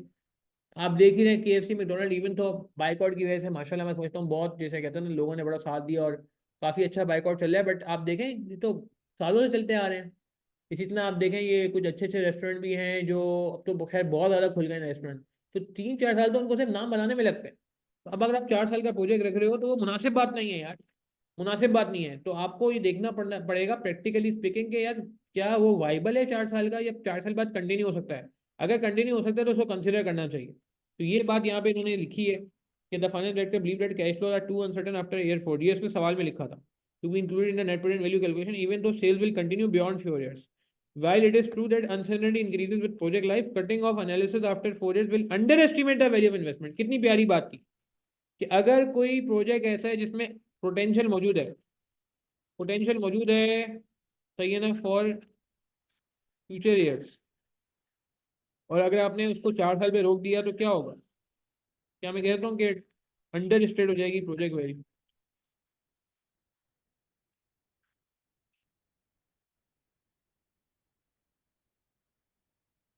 मेरी बात समझ आ रही? हाँ जी, एग्री करते हैं कि प्रोजेक्ट में अगर और कोई चार्म आया सकता था तो वो नहीं आ सका, वो नहीं इनकॉर्पोरेट हो सका। वजह सिर्फ क्या थी कि यार हमने कहा नहीं यार बस 4 साल से ऊपर नहीं जाते क्योंकि अनसर्टन है। भाई अनसर्टनिटी है, बिल्कुल सही है, मगर अनसर्टनिटी तो यार हर साल है, फ्यूचर तो होता ही अनसर्टन है, अगला साल भी अनसर्टन है, उसका अगला साल भी अनसर्टन है, तीसरा साल भी अनसर्टन है, चौथा साल भी अनसर्टन है। तो आप अगर अनसर्टन की बात करें तो अनसर्टन तो शुरू के 4 साल भी थे, तो 4 साल के आगे भी अगर आपको लगता है कि नहीं यार प्रोजेक्ट चल सकता है, सेल हो सकती है, प्रोजेक्ट चलेगा, प्रोजेक्ट बंद नहीं होगा, जो कि प्रैक्टिकली ऐसा नहीं होता। प्रैक्टिकली मैं थोड़ा SPM यहाँ पे लगाऊंगा, आपने पढ़ा है कभी प्रोडक्ट की पूरी लाइफ साइकिल होती है? SPM में पढ़ा है किसी ने? प्रोडक्ट लाइफ साइकिल मुझे पढ़ाने में बड़ा मजा आता है, ये एरिया मैं पढ़ाता हूँ SPM। चलो अभी दूसरा एरिया पढ़ाते हैं, ये वाला एरिया मैं पढ़ाता हूँ। हाँ भाई, इंट्रो होता है, फिर ग्रोथ होती है, फिर मेच्योरिटी होती है, फिर डिक्लाइन होता है। First stage, second stage, third stage, fourth stage. तो यार अगर मिसाल के तौर पे प्रोजेक्ट जो है, ये पढ़ा है किसी ने प्रोजेक्ट लाइफ साइकिल? नहीं भी पढ़ा तो इतना आसान है कि प्रोजेक्ट पहले शुरू में हल्का चलता है, इंट्रो होता है तो इतना लोग नहीं उसको लिफ्ट करा रहे होते, लिफ्ट करा रहे होते हैं। फिर आहिस्ता आहिस्ता प्रोडक्ट जो है चलना शुरू हो जाता है। आजकल आप देख, अभी देखे ना, किया की गाड़ियां हैं वो चल गई हैं भाई, किया पिकेंटो, फिर किया की वो स्पॉटेज। स्पॉटेज गाड़ी हालांकि बहुत ज़्यादा पुरानी नहीं है, मगर टक्कर दी है उसने सही वाली, आपको बहुत मजा आती है रोडों पे। ठीक है, फिर उसके बाद आती है मेच्योरिटी, सुजुकी ऑल्टो, नई वाला मॉडल, सही है ना, मेच्योरिटी, और फिर डिक्लाइन, फिर डिक्लाइन। डिक्लाइन का मतलब बिल्कुल खत्म, जा नहीं, टाटा बाय बाय। ठीक है, तो कहने का मतलब है कि यार मतलब ये जो ग्राफ बनता है, अब आप अगर प्रोजेक्ट में आपको अभी शुरू 4 साल हुए और आपको लग रहा है नहीं यार पोटेंशियल है, अभी तो हम ग्रोथ पे हैं, तो बिल्कुल फिर आपको आगे के जो स्टेबल कैश फ्लो में, ठीक है, वो रखने चाहिए शामिल, वो रखने चाहिए, वरना प्रोजेक्ट अंडर स्टेट हो जाएगा। और बहुत ज़्यादा अनसर्टेनिटी है तो नहीं रखें, ये भी पॉइंट लिखिएगा कि अगर अनसर्टेनिटी बहुत ज़्यादा है तो नहीं रखेंगे, बट अगर फिर भी फोरकास्ट कर सकते हैं, एस्टिमेट कर सकते हैं, कुछ रिलायबिलिटी आ रही है, तो यार अंडर स्टेट ना करें प्लीज़ एस्टिमेट्स को। अच्छा, और भी इसने कहा है कि भाई आप कैलकुलेशन करें परपेचुटी अप्रोच के साथ। परपेचुटी का फॉर्मूला क्या होता था, ये खैर कैलकुलेशन का पार्ट है, मगर मैं सिर्फ समझाने के लिए कह रहा हूँ। परपेचुटी का फॉर्मूला होता है कैश फ्लो, अगर कोई आता है प्रेजेंट वैल्यू परपेचुटी, अगर कैश फ्लो प्रेजेंट वैल्यू निकाली परपेचुटी की, तो फॉर्मूला होता है कैश फ्लो डिवाइड बाय आई। ठीक है ना, कैश फ्लो डिवाइड बाय आई। तो ये इन्होंने पहले बात की कि भाई प्रोजेक्ट को आपने अंडर स्टेट नहीं करना, अंडर एस्टिमेट हो जाएगी वैल्यू। ठीक है, further since the new confectionery line is expected to be popular, cash flow after 4 years could be substantial, increasing the extent of the under valuation. देखिए मैंने आपको एक और बात की थी, जैज की एग्जांपल दी थी, याद है, जो मैं नॉर्मल सेशन में भी देता हूँ, कि जैज का शुरू में थोड़ा कम वो हुआ, नुकसान भी किया। आप लोगों ने नाम भी नहीं सुना होगा, जो मैं अक्सर लेक्चर में कहता हूँ, इंस्टा फोन के नाम से एक कंपनी होती थी पहले, इंस्टा फोन। ठीक है, पाकटेल के नाम से कंपनी होती थी जिसने जोंग को बेच दिया था सारा बिजनेस। तो कहने का मतलब है कि शुरू में तो परेशानी होती है, मगर ये मतलब नहीं होता प्रोजेक्ट बंद हो जाएगा। तो आप इसको कोशिश करें कि लंबे अरसे तक जो है वो जितना लंबा इसको एस्टिमेट कर सकते हैं करें। ठीक है, फिर ये 4 की वैल्यू उन्होंने 1/i करके निकाली हुई है। तो ये आई थिंक आप जो है ना क्या कहते हैं, तो cash flow divide by formula लगाए कैलकुलेशन। तो ये अगेन एप्लीकेशन बेस्ड थ्योरी थी। तो इसी इतना जो है ये भी एक एप्लीकेशन बेस्ड थ्योरी है कि comment on how the project would affect the different stakeholders of play company के डिफरेंट स्टेक होल्डर्स को कैसे प्रोजेक्ट इफेक्ट करेगा। तो एनपीवी शेयर होल्डर्स इफेक्ट हो रहे होते हैं, एनपीवी का मतलब है उनकी वेल्थ बढ़ रही होती है। सोसाइटी उसमें वो था कि भाई टायर जो है रिसाइकल हो रहे हैं। अब ये देखिए एप्लीकेशन बेस्ड थ्योरी है, स्टेक होल्डर निकालने कहाँ से हैं सवाल से, स्टेक होल्डर निकालने कहाँ से सवाल से, मेरी बात समझ आ रही है। इन्होंने स्टेक होल्डर सवाल से निकाले, इसमें सवाल ये था प्ले कंपनी का सवाल, हमारी बुक का सवाल है, इसमें का क्वेश्चन हमने अडॉप्ट किया हमारी किताब में डला है कि हम ये कर रहे थे कि हम ना टायर पहले वो करते थे, अब हम इन्वायरमेंटल फ्रेंडली काम करने जा रहे हैं, इन्वायरमेंटल फ्रेंडली इक्विपमेंट लेके आ रहे हैं, जिससे पॉइजनस फ्यूम्स जो है ना वो हमारे कम निकलेंगे, पेनल्टी कम लगेगी, हमारी कॉस्ट बचेगी, इस तरह का सिनेरियो था। तो अब आपको सोचो इसमें स्टेक होल्डर कौन है। एक तो शेयर होल्डर है कि पॉजिटिव एनपीवी आ रही है तो शेयर होल्डर का बेनिफिट बढ़ेगा। सोसाइटी है, आपने जब इन्वायरमेंटल जो है प्रोटेक्शन कर लिया और रिसाइकल जो है ना क्या कहते हैं आपने वो कर लिया। अच्छा इसका मैं ये था कि पहले टायर ना बर्न होते थे, तो हमने लोगों को बोला है टायर बर्न ना करो, बर्न होते पॉइजनस गैस होती है, आप हमें दे दो, हम टायर को काट के इस्तेमाल कर लेंगे। तो हम जब टायर को काट के इस्तेमाल करें, जब हम टायर को रिसाइकल कर रहे हैं और रिसाइकल टायर इस्तेमाल कर रहे हैं, तो उसकी वजह से हमारा इन्वायरमेंट जो है ना पोल्यूशन से बच रहा है। जो जो जो पॉइजनस फ्यूम्स जो है टायर बर्न होकर निकलते थे इन्वायरमेंट में माशरे में, वो बच जाएंगे, क्योंकि हमने क्या करना है उस टायर को जलने नहीं देना, उस टायर को रिसाइकल करना है। अब ये बात आपको कहाँ से निकलेगी, एप्लीकेशन बेस्ड थ्योरी जो मैं कह रहा था। कस्टमर्स को जाहिर सी बात है और अच्छी फीलिंग आएगी जब हम कहेंगे हम इन्वायरमेंटल फ्रेंडली हैं। आजकल आपको पता है ना इको फ्रेंडली का दौर है, इको फ्रेंडली का दौर है। एसी बिकते हैं, लोग कहते हैं भाई ये एनर्जी सेवर है, 75% एनर्जी सेव कर जाएगा। ठीक है, तो इको फ्रेंडली का दौर है, तो इको फ्रेंडली का मतलब ये हुआ कि भाई जाहिर सी बात है ये भी आपको क्या करेगा, कस्टमर के ऊपर एक अच्छा इंप्रेशन लेके जाएगा। सप्लायर्स सप्लायर्स जो है वो उनका बिजनेस ठप हो जाएगा। पहले हम ये करते थे कि सप्लायर से माल मंगवाते थे, सुनिएगा हॉर्स है, हम पहले सप्लायर से माल मंगवाते थे, रॉ मटेरियल मंगवाते थे। अब हमने सोचा रॉ मटेरियल ही मंगवाएंगे, जो टायर लोग जलाने जा रहे होते हैं उन्हीं टायर को इस्तेमाल कर लेंगे कट करके। तो वेंडर को हमने बोला सॉरी आपका बिजनेस चला जाएगा, आपकी रोजी पे अल्लाह माफ करे, वो क्या वर्ड होता है, मुनासिब वर्ड नहीं होता, मैं वो वर्ड यूज भी नहीं करता चले। ये मैं कहता हूँ कि उसकी बेचारी की रोजी खत्म हो जाएगी, उसकी बेचारी की अर्निंग खत्म हो जाएगी। क्यों? क्योंकि जब हम उससे नहीं माल लेंगे और टायर इस्तेमाल करेंगे एज अ रॉ मटेरियल, वो जो टायर जो लोग फेंकने जा रहे थे, वो टायर जो जो जलने जा रहे थे, वो वाले टायर नहीं। अच्छा हमारे यहाँ भी टायर इस्तेमाल होता है हमारे मुल्क में, हमारे मुल्क में आजकल टायर इस्तेमाल हो रहे हैं ना, कहाँ इस्तेमाल होते हैं, आजकल हो रहे हैं, कल हुए थे शायद टायर फसल पे मैंने ख्याल। हाँ एहतजाजी मुजाहरे में भी यूज होते हैं ना, टायर जलने में इस्तेमाल होते हैं, अल्लाह माफ करे। खैर आज पता नहीं कोई एहतजाज है नहीं है, अनफॉर्चुनेटली वो। खैर यस वो भी एक यूज है टायरों का। खैर टायर जलाने का एक वहाँ पे मुजाहरा किया जाता है। अच्छा क्लोज बुक है तो एप्लीकेशन बेस्ड आएगी यार, नहीं जरूरी नहीं शाफे, रॉ भी आ सकती। देखो हम आई कैप को केज नहीं कर सकते, हम आई कैप को बोल नहीं सकते नहीं आई कैप आपने एप्लीकेशन भेज ही देनी है। मेरी बात समझ रहे हो शाफे? तो गड़बड़ ये है कि यार कुछ कह नहीं सकते, तो आपको तैयारी हर चीज़ की करके जानी होगी। आई कैप आई डोंट थिंक आपको लिख के देगा कि जी रॉ थ्योरी नहीं आएगी और सिर्फ एप्लीकेशन बेस्ड आएगी, आपको दोनों के लिए तैयारी करके जाना चाहिए। और आई थिंक आपके कॉन्सेप्ट अच्छे होंगे तो फिर मैं समझता हूँ एप्लीकेशन बेस्ड थ्योरी भी अच्छी होगी और रॉ बेस्ड भी थ्योरी हो जाएगी अच्छी। ये मैं एप्लीकेशन बेस्ड आपको फिर भी आइडिया दे रहा हूँ। पोटेंशियल इन्वेस्टर, अगर आप इको फ्रेंडली है, ग्रीन चिप कंपनी बन जाएंगे। बाहर के मुल्क में इसको बड़ा फोकस किया जाता है, हमारे मुल्क में इतना नहीं फोकस किया जाता अनफॉर्चुनेटली, हमारे मुल्क में हम थोड़ा पीछे हैं। हमारे मुल्क में जो है वो इतना ज़्यादा लोग अवेयर नहीं है, इतने ज़्यादा लोग एजुकेटेड नहीं है, इतने ज़्यादा जो इन्वेस्टर है वो वैल्यू नहीं देता। मगर बाहर ऐसी कंपनियों को ग्रीन चिप कंपनियां याद है। अच्छा ब्लू चिप कंपनियां किसे कहते हैं, याद है किसी को?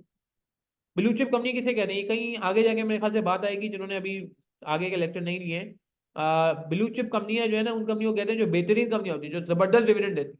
और ग्रीन चिप कंपनियां कौन सी होती है, जो इको फ्रेंडली कंपनी होती है, इको फ्रेंडली कंपनी। अगर आप वो करोगे तो इको फ्रेंडली कंपनी बन जाएगी। बहुत सारे इन्वेस्टर होते हैं, उन्होंने अपनी वो स्ट्रेटजी बनाई होती है कि हम इन्वायरमेंटल फ्रेंडली कंपनी में ही इन्वेस्ट करेंगे, इसके अलावा इन्वेस्ट नहीं करेंगे। वो एथिकल समझते हैं ऐसी कंपनीज को। तो इससे भी आपके इन्वेस्टर को अच्छा असर पड़ेगा। अब ये एप्लीकेशन बेस्ड थ्योरी है, देख रहे हैं, अब टायर की बातें आपको करनी पड़ेंगी। अब आप ये रट्टा लगा के अगर चले गए किसी और सवाल में तो ऐसी तैसी हो जाएगी सवाल की। ठीक है, बिल्कुल सही कहा शाफे, ब्लू चिप का मतलब होता है company having potential financial position, बेहतरीन फाइनेंशियल पोजीशन, जबरदस्त फाइनेंशियल पोजीशन। और ग्रीन चिप का मतलब हो गया इको फ्रेंडली। ठीक है, अच्छा, सेंसिटिव एनालिसिस मैंने आपको बता दिया। सेंसिटिव एनालिसिस क्या बताता है, थोड़ी सी बस ये बात कर लेते हैं, मेरे सेशन को एंड करते हैं। थोड़ा सा मैं चाह रहा हूँ कि टॉपिकल थ्योरी जो आ सकती है इसको भी डिस्कस कर लें, ताकि हमारे पास जो है वो टॉपिक बाय टॉपिक कवरेज भी हो जाए। हाँ भाई,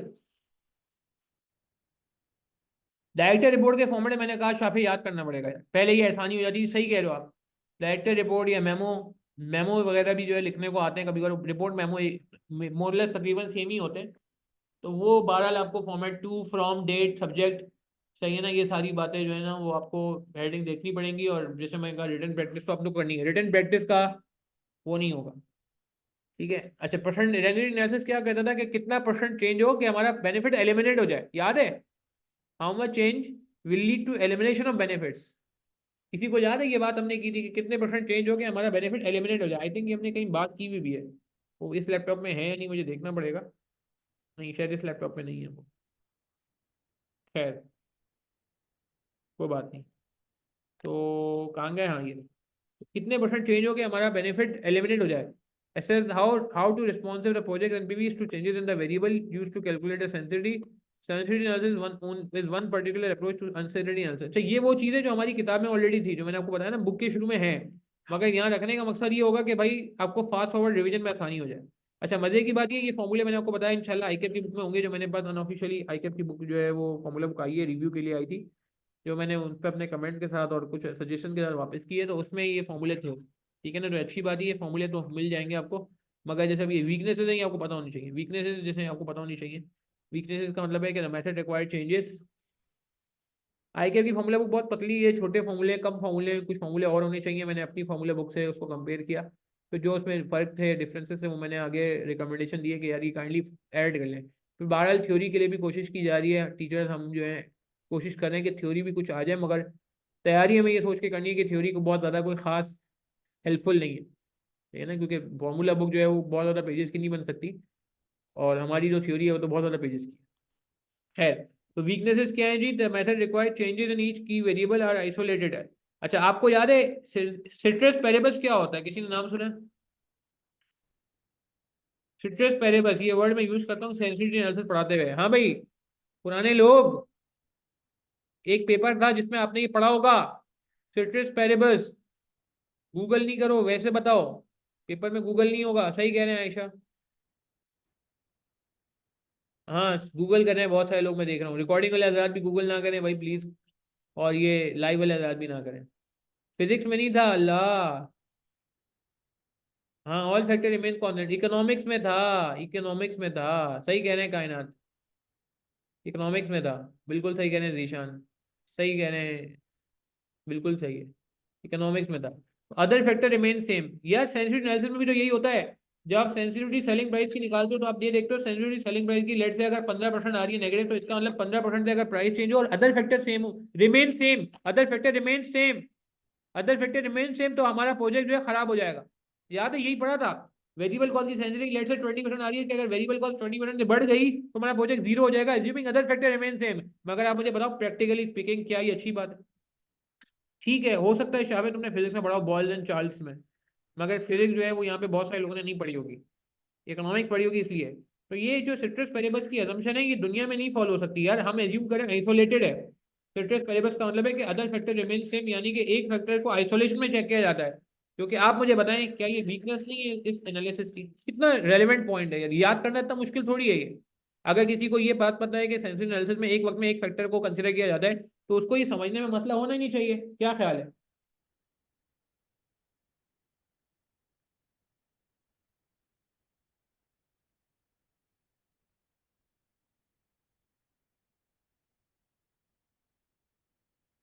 बात समझ आ रही है? अच्छा, आगे चलते हैं। Look at the factor insulation. दूसरा इन्होंने कहा कि यार, दूसरा ये कि यार लोग ना कॉम्बिनेशन में इंटरेस्टेड होते हैं। जैसे मिसाल के तौर पे, प्रैक्टिकली मुझे एक बात बताएं, अगर सेलिंग प्राइस बढ़ती है तो सेल वॉल्यूम को क्या फर्क पड़ता है? प्रैक्टिकली लॉ ऑफ डिमांड पढ़ा है आपने? लॉ ऑफ डिमांड पढ़ा है आपने? देखिए कितना रेलेवेंट वैलिड पॉइंट है कि अगर सेलिंग प्राइस चेंज होती है, बढ़ती है, तो डिमांड पे क्या असर? अच्छा, या और आसान कहते हैं, अगर सेलिंग प्राइस कम होती है तो एक तरफ हम कह रहे हैं सेंसिटिविटी ऑफ सेलिंग प्राइस में सेलिंग प्राइस कम होगी, तो हमारा प्रोजेक्ट खराब हो जाएगा भाई। मगर बात ये है कि अगर सेलिंग प्राइस कम होगी तो यार डिमांड भी तो बढ़ेगी, वो तो प्रैक्टिकल है, वो तो आपको पता है प्रैक्टिकली होता ही है। चीज सस्ती कर दो लोग ज्यादा खरीदना शुरू कर देंगे। क्या ख्याल है?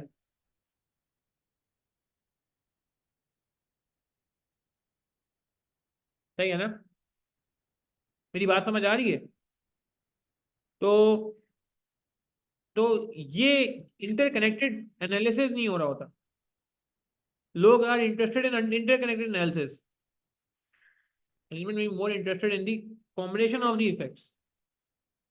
ये दो तीन फैक्टर बताओ जो कि नहीं बता सकता। फिर दूसरा ये कहता है आइसोलेटेड तो इंटरडिपेंडेंट होता है। यूजुअली चीज इंटरडिपेंडेंट भी होती है। मेरी बात समझ आ रही है? इंटरडिपेंडेंट भी होती है ना चीजें। ठीक है। अच्छा आगे चलते हैं।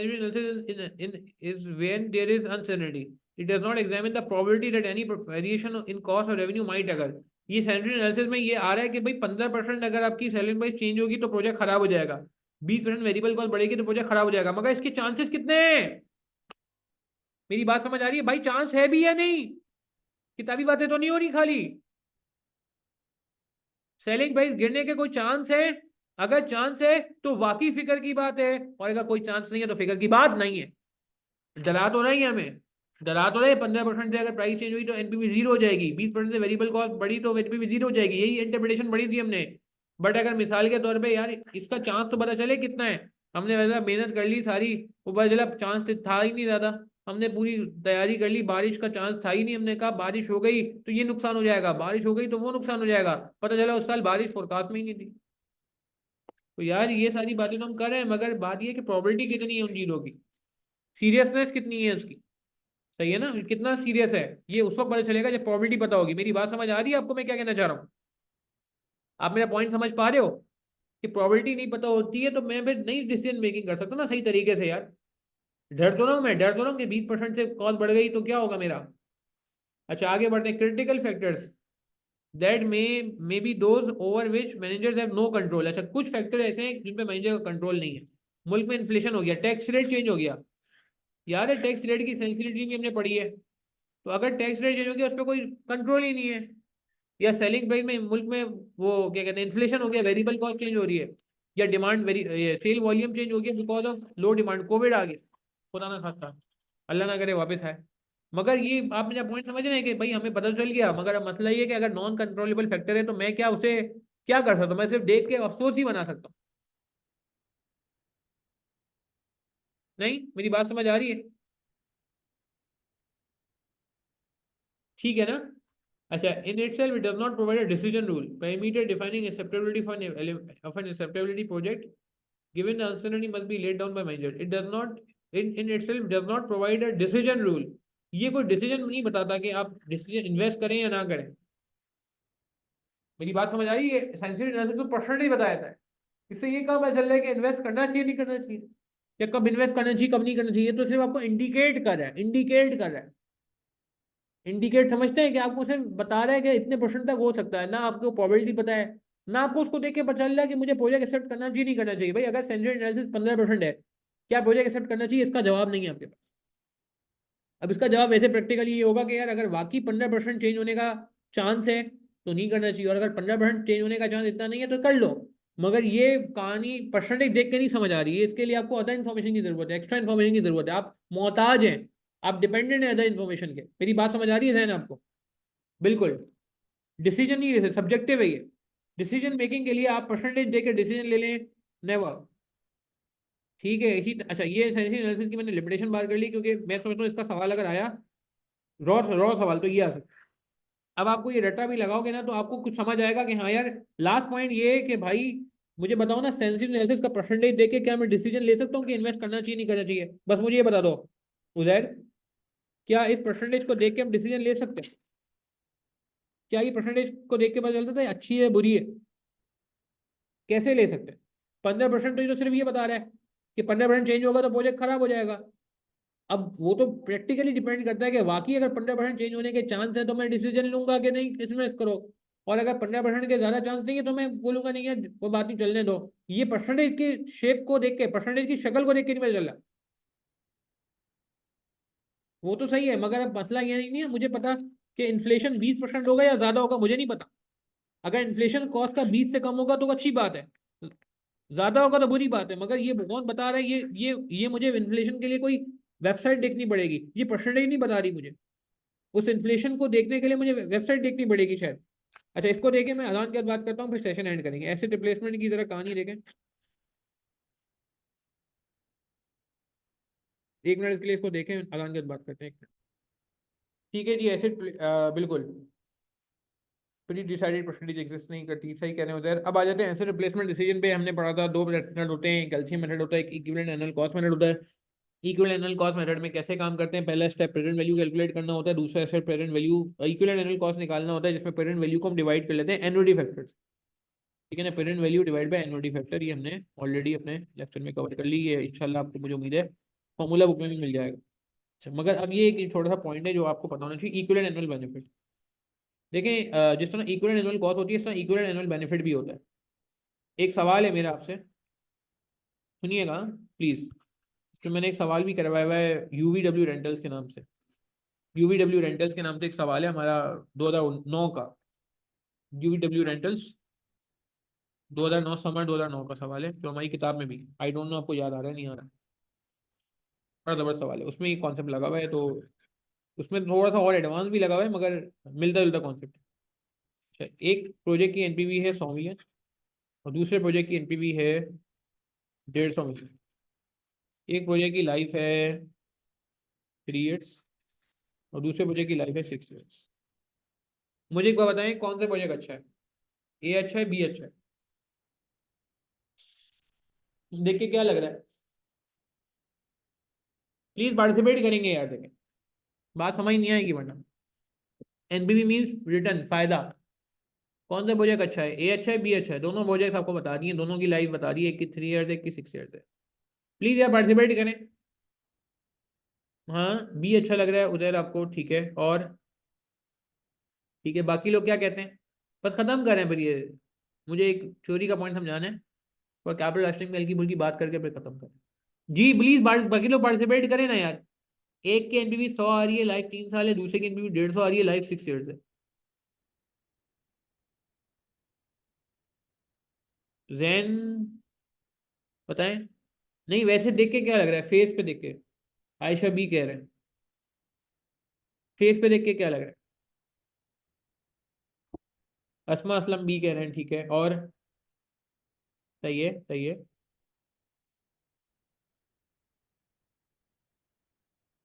लास्ट वाला कौन सा? ये अभी बता रहा हूँ मैं इसको। वकास को बी लग रहा है, जैन को ए लग रहा है। अच्छा, मुझसे आप पूछे ना, एक मसला है इसमें। कायनात को ए लग रहा है, वकास को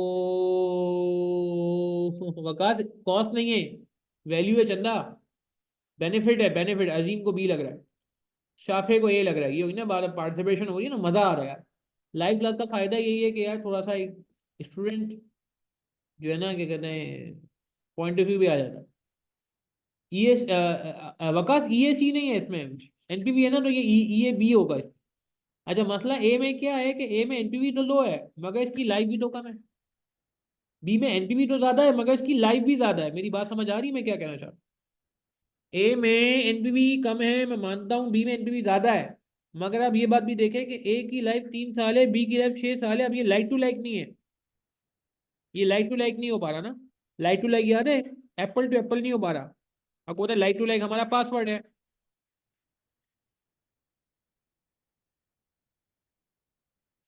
तो क्या करें? क्या करें फिर? अब इसको लाइक टू लाइक करने के लिए क्या करेंगे? दोनों लाइक टू लाइक करने के लिए क्या करेंगे? लाइक टू लाइक करने के लिए ये करेंगे कि इसका निकालेंगे ई ए बी। जिस तरह इक्विवेलेंट एनुअल कॉस्ट होता है, इस तरह होता है equivalent annual benefit, E A B.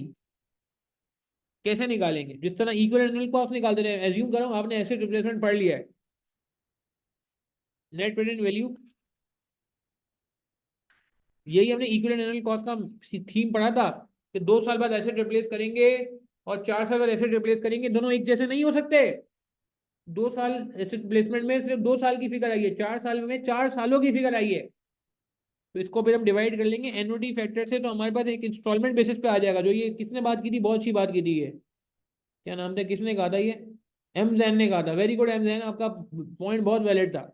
कि जैन ऑलरेडी टोल्ड अस कि भाई हमें एक इंस्टॉलमेंट बना के देखना चाहिए, एक एनुअल बेनिफिट निकाल के देखना चाहिए। तो एनुअल इक्विवेलेंट एनुअल बेनिफिट कह लें, वो आपका जो आएगा ना, वो जिसका ज़्यादा होगा, वो जिसका हायर होगा वो सेलेक्ट होगा। अब वो अगर ए का हायर है तो ए सेलेक्ट हो जाएगा, बी का हायर है तो बी सेलेक्ट हो जाएगा। मेरे ख्याल से शायद ए का हायर है, मेरे ख्याल से। एन्युटी फैक्टर वो मैंने आपको परसेंटेज नहीं बताई, 10% ले लें लेट से। अब मेरा पॉइंट समझ ना मैं क्या कह रहा हूँ, कि अगर दो प्रोजेक्ट है उनकी ड्यूरेशन डिफरेंट डिफरेंट है, ये कब एप्लीकेबल होगा, ये कब एप्लीकेबल होगा? Only applicable when ever different duration. ठीक है ना? कब होगा? जब ड्यूरेशन डिफरेंट हो। एक का ड्यूरेशन 7 ईयर्स है, एक का ड्यूरेशन 6 ईयर्स है। एक का ड्यूरेशन 7 ईयर्स है, एक का ड्यूरेशन 6 ईयर्स है। जब ड्यूरेशन डिफरेंट होगा तो फिर आप एनपीवी की बेस पे नहीं करना। मेरी बात समझ आ रही है आप लोगों को भाई? जो लोग ए कह रहे थे, शाफे आपको समझ आ गया? कायनात, जैन, ए कहते वो सही थे। ठीक है, जो बी कह रहे थे उनको देखने की जरूरत है। ठीक है, मैं रिपीट कर रहा हूँ बात को, कि लाइफ सेम होनी चाहिए। एनपीवी मीन्स फायदा, रिटर्न, बेनिफिट। ठीक है। अच्छा, last capital rationing. Capital rationing मैंने बताया था जब प्रोजेक्ट मुझे पढ़ाया था, एक होती है सॉफ्ट, जो हमारे इंटरनल फैक्टर्स की वजह से आती है, और एक होती है हार्ड, जो हमारे एक्सटर्नल फैक्टर्स की वजह से आती है, बाहर के फैक्टर्स की वजह से आती है। ठीक है। सॉफ्ट मतलब हमने खुद रखा है, हम नहीं चाहते कि एक्स्ट्रा कैपिटल रेज करें, हम नहीं चाहते कि और लोग आगे इन्फ्लुएंस करें, हम नहीं चाहते कि डायल्यूशन ऑफ कंट्रोल हो, हम नहीं चाहते डायल्यूशन ऑफ अर्निंग्स हो, हम नहीं चाहते आउटसाइडर्स आके कंट्रोल करें, हम नहीं चाहते कि एडिशनल डेट पे कोई इंटरेस्ट दें, हम नहीं चाहते कि हम जो है ना क्या कहते हैं, हम नहीं चाहते कि रिटर्न अर्निंग के अलावा किसी और चीज़ पे जाएं। देखिए ना, हम चाहें तो पैसा रेस कर सकते हैं। कैपिटल रैशनिंग उस वक्त आता है जब पैसों की शॉर्टेज हो, जब फंड की शॉर्टेज हो। इंटरनल का मतलब है कि मैंने अपनी खामा खाए में अपने बनाए हुए रूल कर लिए कि मैं नहीं ज़्यादा से ज़्यादा पैसा लूंगा ही नहीं, उठाऊंगा ही नहीं मार्केट से पैसा। मैं क्यों मार्केट से पैसा नहीं उठा रहा? मैं इसलिए नहीं उठा रहा वरना आउटसाइडर आएगा, वो कंट्रोल मांगेगा। मैं इसलिए नहीं मांग रहा पैसे क्योंकि आउटसाइडर आएगा तो उसको मुझे अपने प्रॉफिट में शेयर देना पड़ेगा, ईपीएस डाइल्यूट हो जाएगी। मैं इसलिए नहीं मांग रहा कि अगर मैं डेट लेता हूँ, लोन लेता हूँ, कर्जा लेता हूँ तो उस पर इंटरेस्ट देना पड़ेगा। मैं इसलिए नहीं मांग रहा कि मैं रिटर्न लेने के अलावा कुछ जाना नहीं चाहता। और हार्ड का मतलब है आउटसाइड फैक्टर्स। आउटसाइड का मतलब है कि हम तो पैसा लेना चाहते हैं मगर पैसा मिल नहीं रहा, रिस्ट्रिक्शन हो गई है, मार्केट अच्छी नहीं है, शेयर प्राइस बहुत खराब है, लोग शेयर में पैसा नहीं लगाएंगे, आईपीओ करेंगे हम, सही है, या पब्लिक से पैसा लेने जाएंगे, पब्लिक पैसा नहीं देगी क्योंकि मार्केट के हालात खराब है। हमारे मुल्क के हालात भी आपने देखे, स्टॉक मार्केट के ऐसे ही चल रहे होते हैं। फिर बैंक ने लैंड करने से मना कर दिया है, भाई हम नहीं करेंगे, गवर्नमेंट ने कंट्रोल कर दिया है, गवर्नमेंट ने कहा भाई और लोन नहीं दो इनको। ठीक है, कुछ लोग हमें रिस्की समझते हैं, ठीक है, या कॉस्ट जो है ना वो बहुत ज़्यादा है इशू करने की, तो हम बाहर से पैसा नहीं उठा पा रहे। हम पैसा क्यों नहीं उठा पा रहे? स्टॉक मार्केट में दम नहीं है, इक्विटी नहीं आ सकती। हम पैसा इसलिए नहीं उठा पा रहे, बैंक से मना कर दिया, लैंडिंग में कोई इशू है, हम पैसा नहीं उठा पा रहे। तीसरा ये कि हमें रिस्की कहा गया है। चौथा ये कि कॉस्ट बहुत ज़्यादा है। रिलैक्सेशन कैसे मिलेगी? कि आप जॉइंट वेंचर कर लें, किसी से जॉइंट वेंचर कर लें, पार्टनरशिप कर लें। जॉइंट वेंचर का मतलब है उसको बोले हमारे प्रॉफिट में आके वो कर लो। ज्यादातर अजीम, अगर बिजनेस एंगल से आप पैसा लेने जा रहे हैं और वो नहीं दे रहे आपको पैसा, तो ये हार्ड कैपिटल राश नहीं है। इंटरनल अगर आप खुद जा ही नहीं रहे किसी के पास, तो वो सॉफ्ट है। आप चूंकि बिजनेस एंजल के पास जाने की कोशिश करें अजीम, और मैं समझ रहा हूँ फिर आपको पैसा लेने में दुश्वारी हो रही है, तो ये हार्ड कैपिटल राशनिंग में आएगा। सही कहा आप। फ्रेंचाइज एग्रीमेंट कर लें, लाइसेंसिंग एग्रीमेंट कर लें, फ्रेंचाइजी आएगा, आपको फ्रेंचाइजी फी भी देगा, आपको इन्वेस्टमेंट के पैसे भी देगा, इससे भी आप पैसों की बंदिश को खत्म कर सकते हैं। ठीक है, कॉन्ट्रैक्ट कर दें पार्टी को। It may be possible to contract out parts of a project to reduce the initial capital outlay. Contract का मतलब समझते हैं कि आपने पूरा प्रोजेक्ट एक साथ नहीं लगाया। मैंने आपको पास में एग्जांपल दी थी कि स्पार्क सुपर मार्केट है, इनको पहले 10 सुपर मार्केट लॉन्च करनी थी, मगर इन्होंने अभी तक 10 की जगह 3 की है। तो इन्होंने क्या कर दिया, इसको कॉन्ट्रैक्ट पार्ट्स में तोड़ दिया। इन्होंने कहा पहले ये पार्ट कंप्लीट हो जाए 3 सुपर मार्केट का, फिर बाद में जाएंगे। एक साथ 10 पे जाना उनके लिए आसान नहीं था। प्लान उनका 10 का था, जो मुझे किसी ने बताया था पास में जब ये शुरू हुआ था स्पार्क का। मेरी बात समझ आ रही है? कबाब जी भी आहिस्ता आहिस्ता चल रहा है, ये नहीं कि उसने 100 ब्रांचें एक साथ खोलनी है। तो वो क्या करे, पार्ट्स में तोड़ तोड़ के करे, तो उसमें भी फिर आसानी हो जाती है। The company may seek new alternate source of capital, ये आपको इंशाल्लाह सोर्स ऑफ फाइनेंस के कैपिटल मिल जाएगा। Venture capital, debt finance, sale and lease back, grant debt ले लें। ठीक है, ये कुछ बातें इसमें सोर्स ऑफ फाइनेंस हो जाएंगी। ठीक है, चलें, ये एंड आउट यहाँ तक हमने कंप्लीट कर लिया आज। अल्लाह का शुक्र है, काफ़ी इंपॉर्टेंट डिस्कशन रहा। आप लोगों से गुजारिश है ये थ्योरी को प्लीज़, जिस मैंने आपको बताया लास्ट में, बस मैं एक दो रिवाइज कर दूँ कि थ्योरी के लिए हमारा ये डिसाइड हो गया है भाई। हमारे ये ओके करें कि आप रॉ थ्योरी के लिए अंडरस्टैंड करेंगे, रिटर्न समरी बनाएंगे, लर्न इंपॉर्टेंट पॉइंट। मैं आपको क्लास में भी कवर करा दूँगी ताकि आपको अकेलापन महसूस ना हो, आपको लगे नहीं कि यार आपको ऐसे ही छोड़ दिया। और एप्लीकेशन बेस्ड थ्योरी के लिए मैंने आपको बता दिया कि आपने इस फॉर्मेट पे सारा काम करना है, ठीक है। चलिए, अपना ख्याल रखिएगा, प्लीज़ दुआ में याद रखिएगा। आपको ये सेशन समझ आया, मज़ा आया, तो आप और लोगों को भी फॉरवर्ड कर सकते हैं, हो सकता है और भी जो लोग BFD के हैं उनको फ़ायदा हो जाए। इंशाल्लाह इंशाल्लाह समरी करनी है, समरी का कुछ करते हैं इंशाल्लाह, ठीक है। अस्सलाम वालेकुम। नमाज़ पढ़ लीजिएगा, नमाज का टाइम हो गया, असर का टाइम हो गया, जल्दी पढ़ लें।